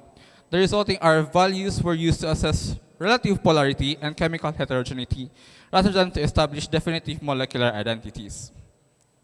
Next is our first biological assay, which is the antibacterial activity assay. So it was evaluated against reference strains of S. aureus and P. aeruginosa using the 96-well broth microdilution assay. So resveratrol served as the metabolic indicator, with vancomycin and ciprofloxacin as the respective antibiotic controls. So MIC was then followed by subculture onto fresh Mueller-Hinton agar to determine the minimum bactericidal concentration of the said lipophilic egg. And it was then followed by the cytotoxicity assessment through Bryan-Ship lethality assay. So the lipophilic extract was evaluated using BSLA in concentrations of 10, 100, and 1,000 micrograms per milliliter. And it was tested against Bryan-Ship or Artemia salina nuclei. So for the MTT assay, it was used to evaluate the antiproliferative component of our lipophilic extract. So it was tested against MCF7 breast cancer cell line following the metacellular framework cited from Buran in 2021. So this assay was actually conducted at Hokkaido University upon the recommendation of our thesis advisor. So in this assay, cells were exposed to 0.5, 50, and 100 micrograms per milliliter of the lipophilic extract, with cisplatin serving as its positive control. MDT reduction to formazan was used as the indicator of cellular metabolic viability. And with that, let's now proceed to the major findings of our study. So here is the qualitative phytochemical screening of our crude methanolic extract. So it showed positive results for steroids, saponins, and tannins, while being negative for alkaloids and flavonoids. So these findings actually are partially agree with studies on related Pipterus species. So Ragasa and colleagues in 2014, as well as Petados and Uy in 2010, reported steroids, tannins, triterpenes, and other constituents from the related species or the Pipterus arborescens. These detected classes are biologically relevant. For example, saponins have been associated with membrane disruption, while tannins may interfere with microbial proteins and enzymes. So here is the results for our TLC. So TLC further demonstrated that the crude extract was chemically heterogeneous. Across the three solvent systems, we observed both lower and higher RF bands, including bands reaching 0.9 and above. Under these relatively non-polar developing conditions, high RF migration is consistent with compounds having more lipophilic behavior. And based on their chromatographic behavior and comparisons with the literature, these R values were tentatively associated with terpenoid, steroid, and other lipophilic secondary metabolite classes. Now let's proceed to our results in MIC. So the lipophilic fraction produced an MIC of 8 micrograms per ml against Staphylococcus aureus and 32 micrograms per ml against Pseudomonas aeruginosa. So according to the classification adopted from Zwin and colleagues in 2024, both MIC values fall within the category of significant antibacterial activity for plant extracts, which is defined as MIC below 100 micrograms per ml. And the fourfold lower MIC against S aureus indicates greater susceptibility. And one reasonable explanation is a difference in their bacterial envelope architecture. So gram-positive S aureus lacks the additional outer membrane present in gram-negative, while Pseudomonas aeruginosa contains an LPS-containing outer membrane along with intrinsic mechanisms such as multi-drug efflux systems. And here's our results for our MBZ. It was then used to determine whether inhibited bacteria in MIC could recover after transfer to a extract-free medium. So for S aureus, the interpreted bacterial endpoint shown in our study was 16 micrograms per ml, while for P. aeruginosa, complete absence of colony recovery occurred at 32 micrograms per ml, the same concentration as its MIC. Thus, the fraction showed bactericidal activity under the conditions of this assay.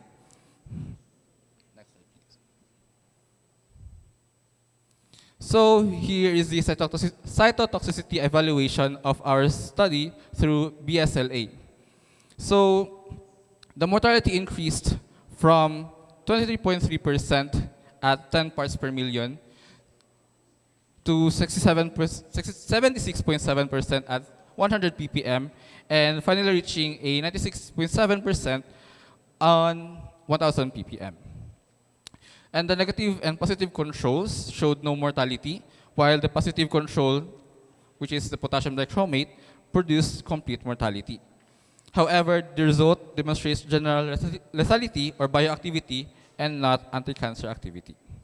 And lastly, here are the results of our MTT assay against MCF7 cell. At 0.5 micrograms per ml, the inhibition was at 39.10%. At 50 micrograms per ml, the inhibition was at 61.76%. And lastly, at 100 micrograms per ml, the inhibition reached 67.67%.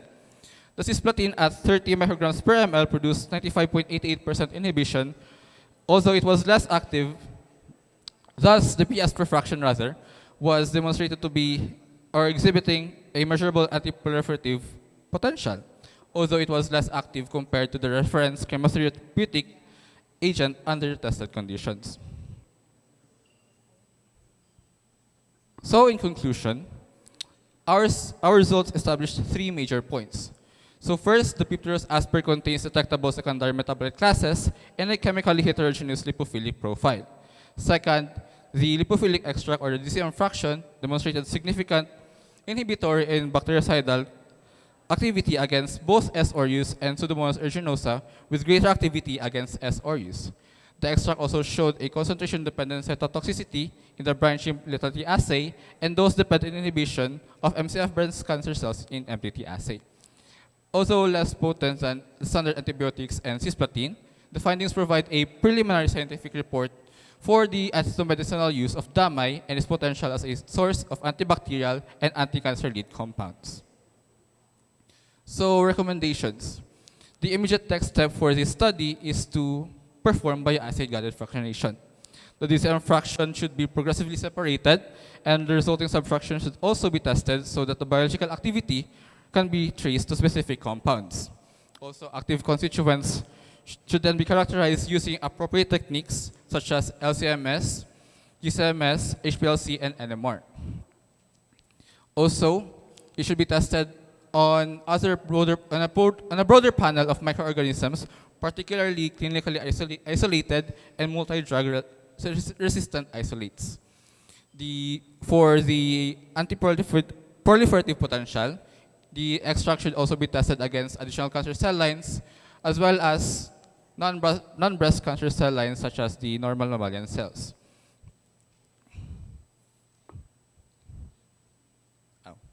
To end, traditional knowledge about DAMI provided the starting hypothesis. Our study provided the first step towards testing that hypothesis experimentally.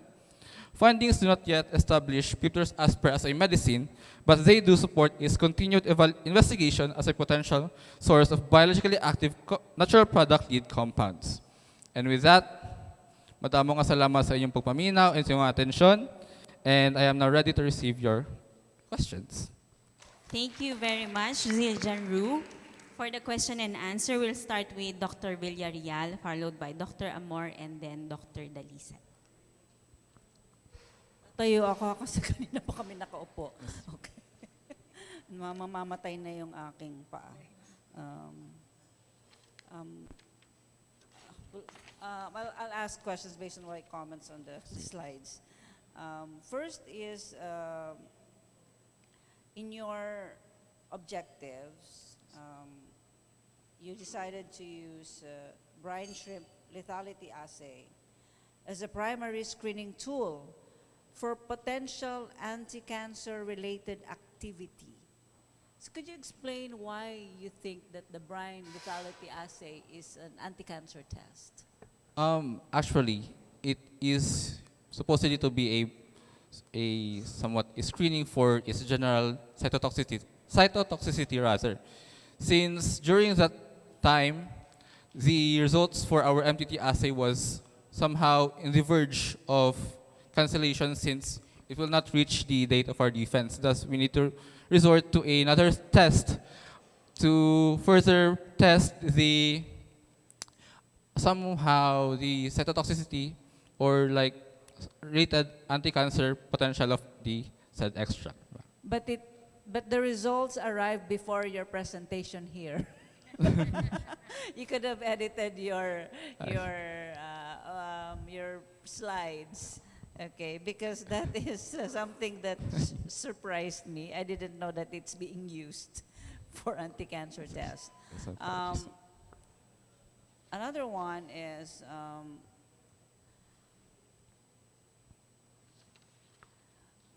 for your samples. Please explain how you prepared your samples prior to your testing for antimicrobial and then for the other assays. So we've collected the authenticated Pipter's asper leaves, approximately 4.5 overall. Far back. Yes, ma'am. I mean, how you prepare your sample prior to your treatments. Do you refer to the antibacterial and then for your MTT assay, brine shrimp lethality? So for the antibacterial assay, we first dissolved our extract to DMSO and then subjected it to like a uniform medium. So we mixed it with MHB. And this is for the antibacterial. Antibacterial. So your sample was in its dissolved in its solvent or in powder form? It was dehydrated form po, ma'am. Powder? Yes. Powder or dehydrated form. Yes. And then how much what was the final DMSO concentration that you used? So in terms of percentage. As a percentage. Based on the MIC, ma'am, in the first row of our wells was 64 micrograms per ml. And then my question is not about your sample concentration, but about the DMSO concentration, the final DMSO concentration that you use to dissolve your samples? So it was actually 1:1. 1:1, meaning 50%? Yes. Kaya namatay yung mga bakterya, saka yung Ay, kaya namatay yung cancer cells mo. I apologize, ma'am, but that was that was in my confusion. It was actually 1:10 rather. One. Tell it to me in terms of percentage. Oh, Para walang okay. walang. So 90% is the extract itself, while 10% is the MSO. So that is still too lethal for any cells to survive. So that is my main concern. The MSO is actually used at even less than 1%, even less than 0.01%, in order for the DMSO to not have any cytotoxic effect on mammalian cells. So that's one. That was my main concern. My first concern about the absence or presence of your solvent is because the solvents that you use are of course toxic. But having removed that, that's very good. But the DMSO is also something that you have to watch out for, because that could also make the results confusing and difficult to defend if the concentration of DMSO is more than 0.1 or even more than 0.1. So you want to use less than that in order to claim that the result was due to your sample. The other one is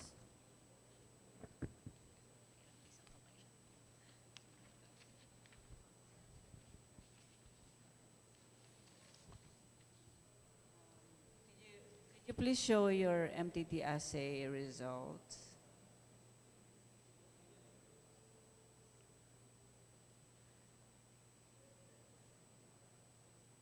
Okay, so your cisplatin, what was the solvent used to dissolve your cisplatin? Both the Pipter's aspar extract and cisplatin use the same solvent, which was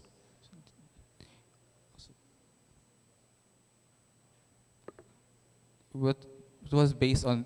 It was also using DMSO. Using all, I mean, you probably dissolved it in DMSO, but did you perform additional dilution using probably culture medium? I am somehow not very familiar, ma'am, since it was done by our collaborator also.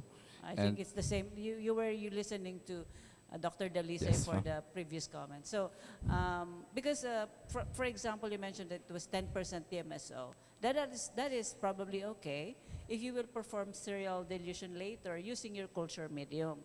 Okay, so the final DMSO concentration might be negligible or not toxic. Okay, but my main concern about this figure is that your positive control should show at least, at the minimum, maybe 80%. The inhibition of growth is only less than 5%, right? So if your positive control's result is questionable, that also puts some doubt on your result. So if you already graduated, so there's no way we can ask you to repeat this experiment. But this is something that if you want to publish your paper, this is something that you definitely, your advisor and your teammates, should request your collaborator to repeat. Because if your positive control is not showing any positive signs of inhibition, then the promise that your samples is actually showing will be questioned. So, yeah, so I think you have to have this done again by your collaborator so that you can publish your paper. Kakainin kayo ni reviewer number 2. Thank you.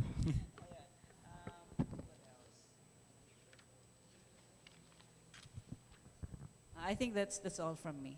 Thank you, Doc. Okay. Zil John Ru, Yes. thank you for sharing the work that you did. So congratulations sa iyo at sa partner mo. Dito ko natatanungin.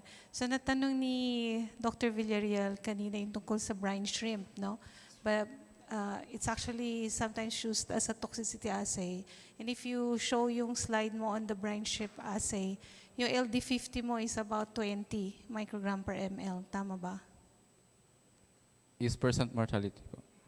O kasi percent mortality.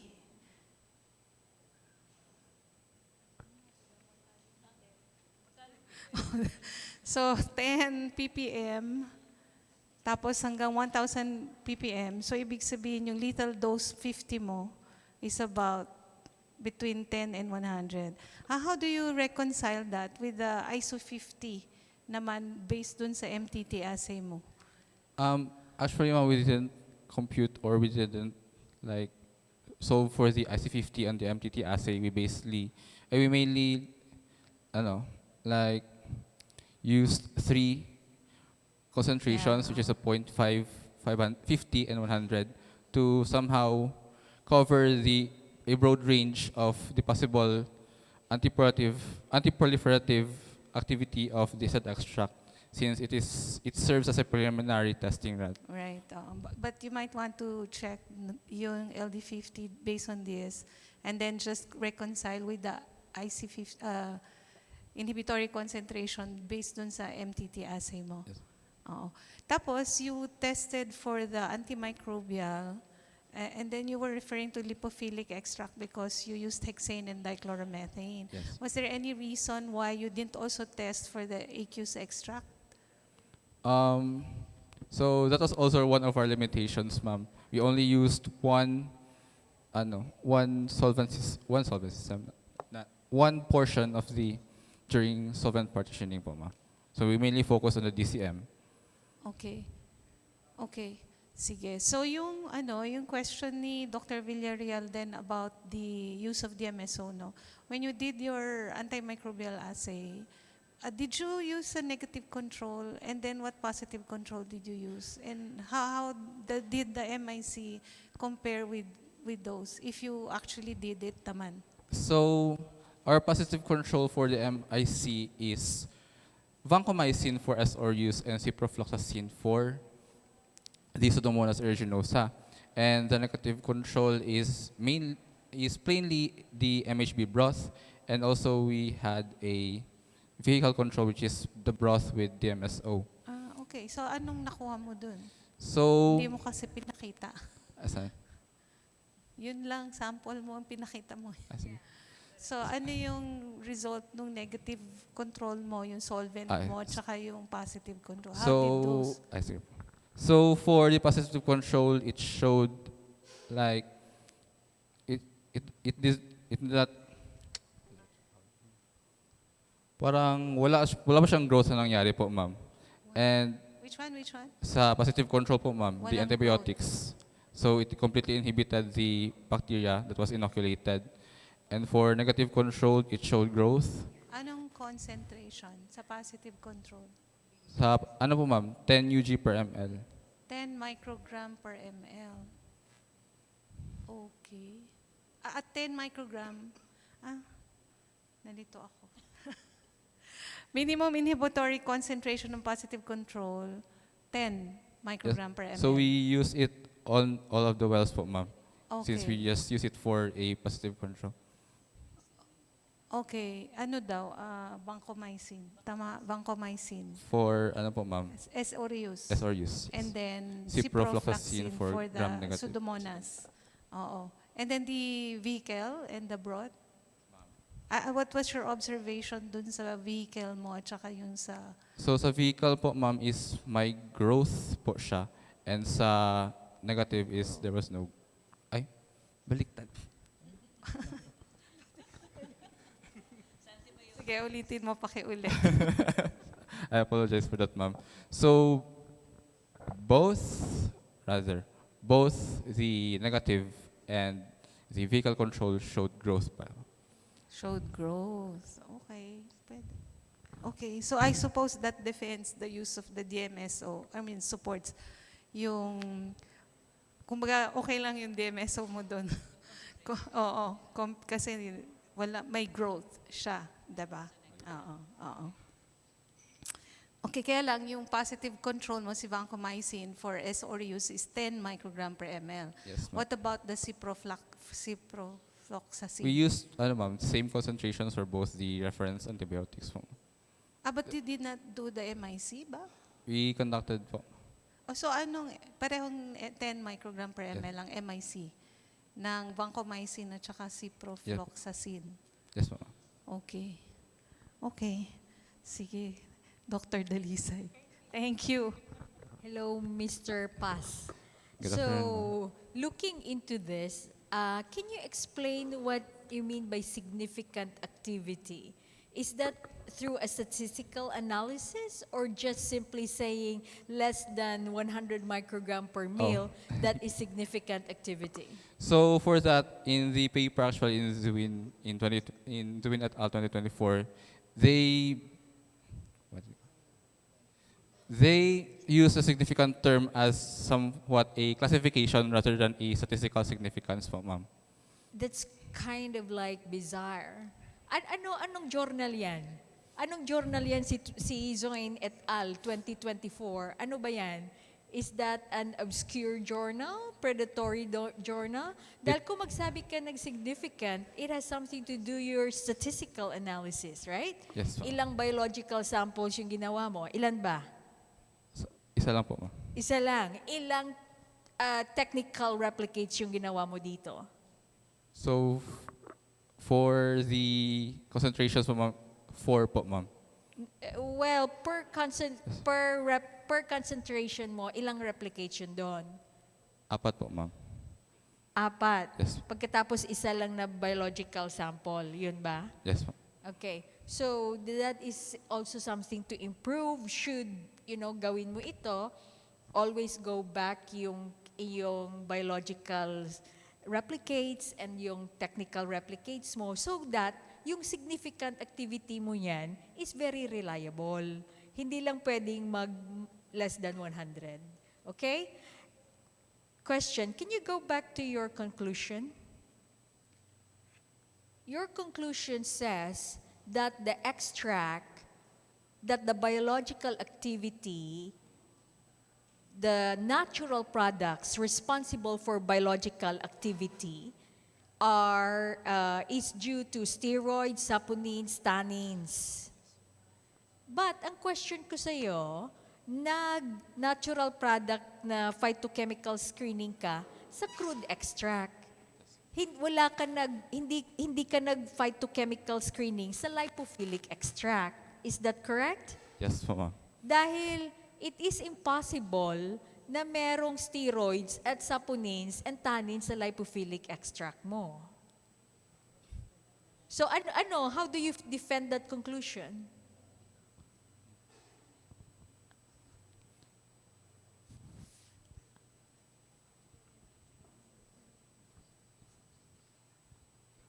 So actually during solvent partitioning, ma'am, we somehow based it on literatures po, ma'am, na kung ano po yung presence sa DSM fraction po, na responsible for these biological activities po, ma'am. Since we were not able to conduct further fractionation of the said extract. Okay, so binase mo sa binasa mo. But the logical way, hintayin mo muna kung saang extract yung may activity at saka i-test mo, meron ba siyang steroids?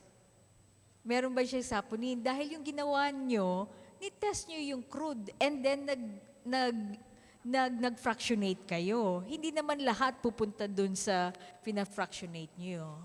So kung uulitin mo ito, which I'm sure hindi mo na uulitin, di ba? Depende po. Sa masters mo.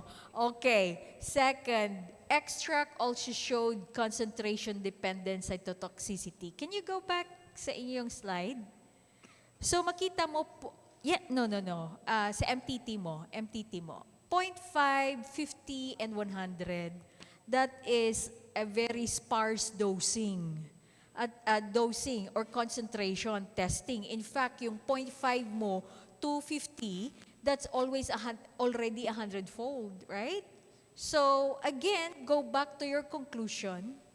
How can you please defend your conclusion that it is concentration dependent, when in fact you have only 3 sparse concentration that you tested? So those 3 concentrations serve as a broad range for the preliminary testing of its cytotoxicity. And we based that concentration dependent on the increasing percentage of the inhibition during those testing po, ma'am. Okay, sige. One comment na lang before kita papatapusin. Like, you know, I appreciate that you really prepared your presentation by wearing a suit and a tie. I think that is a very professional way, no, nang ready ka. So with that, I commend you, no? Dahil, yeah, this is, binigyan ka ng 70,000, right? To do on this and to give justice naman sa PCHRD, you were able to dress well, right? That's really good. Thank you.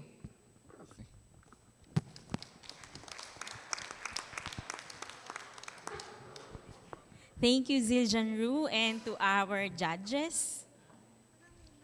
So that completes our set of presenters. Let's give them, again, a warm round of applause. All 6 presenters survived the stage for tonight, and our judges really made their standing here very challenging. But I know their job, even before this competition, was already hard work. So let's appreciate them and give a warm round of applause also for our panel of judges. Before I proceed, I would like to mention na may surprise po ako sa inyo sa dulo. So hintayin niyo po na mapasalamatan natin ang lahat ng dapat pasalamatan. So at this point, allow me to mention that after this competition proper, there would be a deliberation meeting to determine the top 3 winners, while the official announcement and awarding ceremonies will take place tomorrow. So hindi pa natin ngayon malalaman yung top 3. So tomorrow, August 13, 2026, during the closing ceremonies, we will please support your colleagues and also the researchers that you cheer for, and attend the closing ceremonies to know the winners, and there they will receive cash prizes and certificates of recognition. At least at this moment, we would like to present certificates of participation to our finalists together with their advisors. Let me first read the citation for the Certificate of Participation, the PNHRS system, the OST Philippine Council for Health Research and Development, and the Health Research and Development Consortium Region 12 present this Certificate of Participation to, for participating in the oral research presentation competition, the OST PCHRD Undergraduate Thesis Grant in Natural Products, held during the 19th PNHRS Week celebration, given this 12th day of August 2026 at the city of Coronadal, South Cotabato. Signed by Engineer Sami Malawan, Regional Director, DOST Region 12, and Consortium Chair, our HRDC 12, and Yusek Leia Buendia, Undersecretary for Research and Development, Officer in Charge, Office of the Executive Director, DOST PCHRD. At this point, may I call on Miss America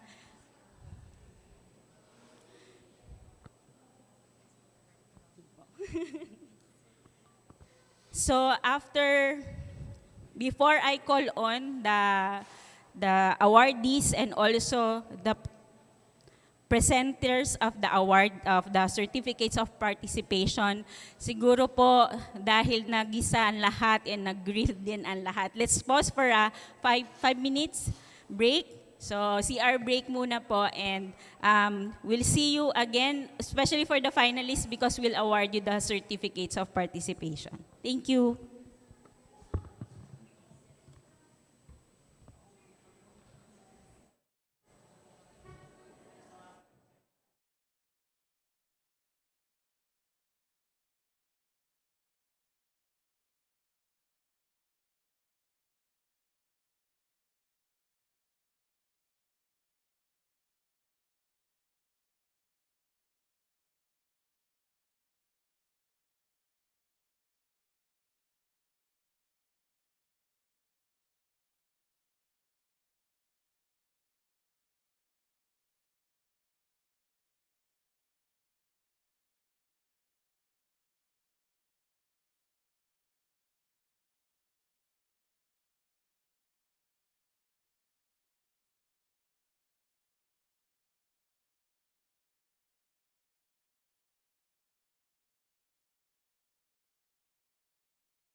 And we are back. May we call on the members of the panel of judges and Miss America on stage to help us in awarding our finalists and their advisors.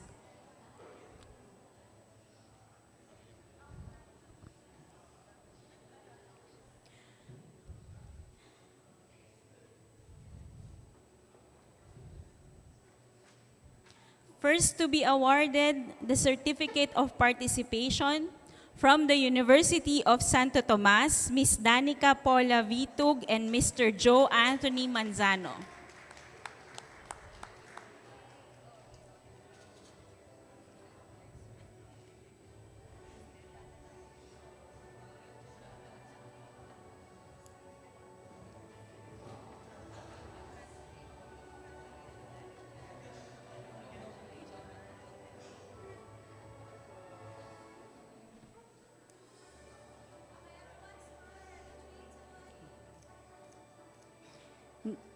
Next, we have from the University of the Philippines, Los Baños, Ms. Janelle Eliza Jeronimo and Dr. Renerio Gentalian Jr.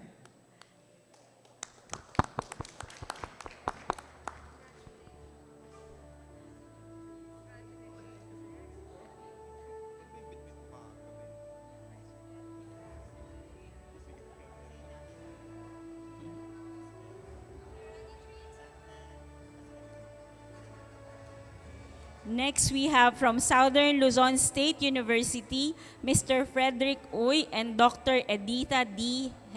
E. De Jesus.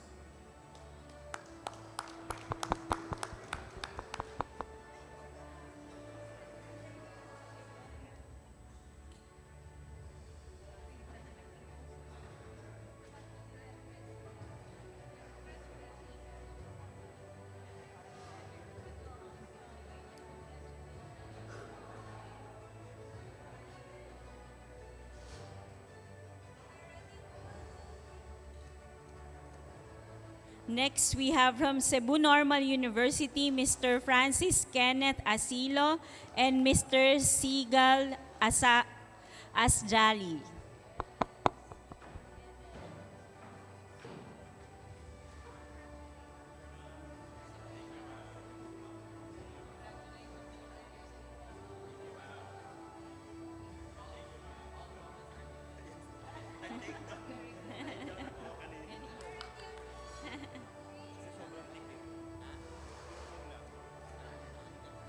Next, we have again from the University of Santo Tomas, Ms. Talia Rose Rodriguez and Ms. Catherine Yasmin Garcia.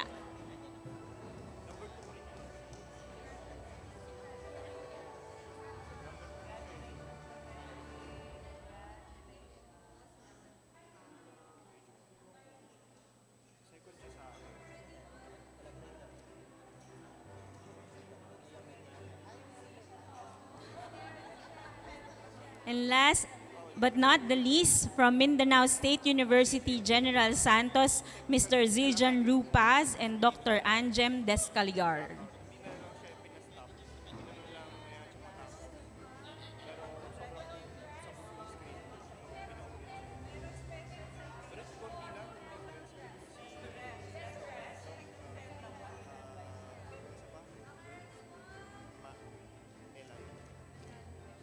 Nais ko pong anyayahan muli ang finalists at ang kanilang mga advisors to come up on stage, the finalists and the advisors again, so we can have a group photo op. Apo.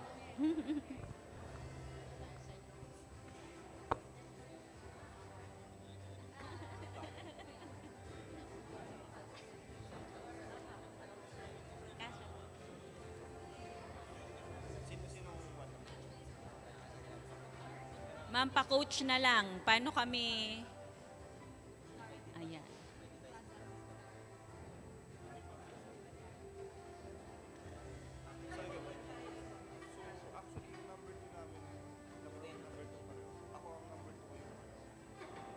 Oo, malaking stage na.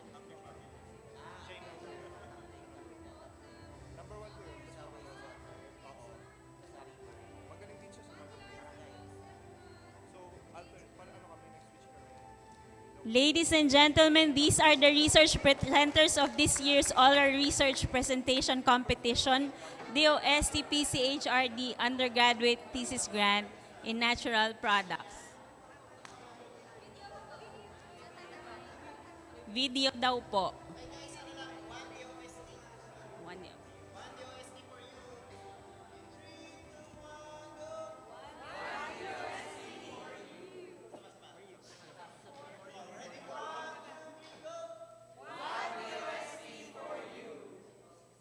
Congratulations to all of you. We hope that this opportunity will mold your young minds to pursue health research and be part of the pool of experts in this discipline. At this point, I request also our judges to stay on stage and Miss America to join me in awarding their certificates of appreciation. As I read the citation, the PNHRS system and DOST-PCHRD together with HRDC Region 12 present the certificate of appreciation to for her invaluable contribution as judge during the oral research presentation competition at the 19th PNHRS Week celebration given this 12th day of August 2026 at the City of Coronadal, South Cotabato, signed Engineer Sammy Malawan, Regional Director, DOST Region Office 12, and Undersecretary Leia J. Buendia, Undersecretary for R&D, OIC for Office of the Executive Director, DOST PCHRD. First, we award the Certificate of Appreciation to Professor Evangeline Amor. Maraming salamat po, ma'am, sa inyong contribution sa aming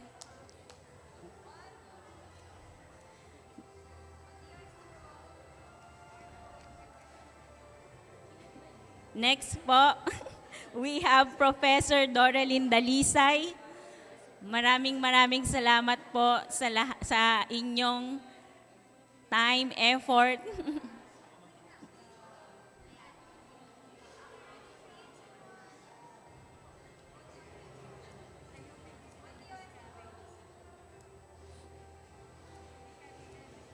Last but not the least, we have Professor Myra Villarreal.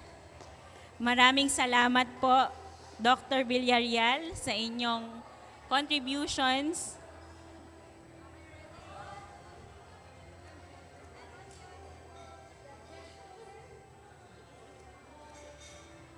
And all together po ang ating panel of judges na nanggisa ng grill sa ating competitors.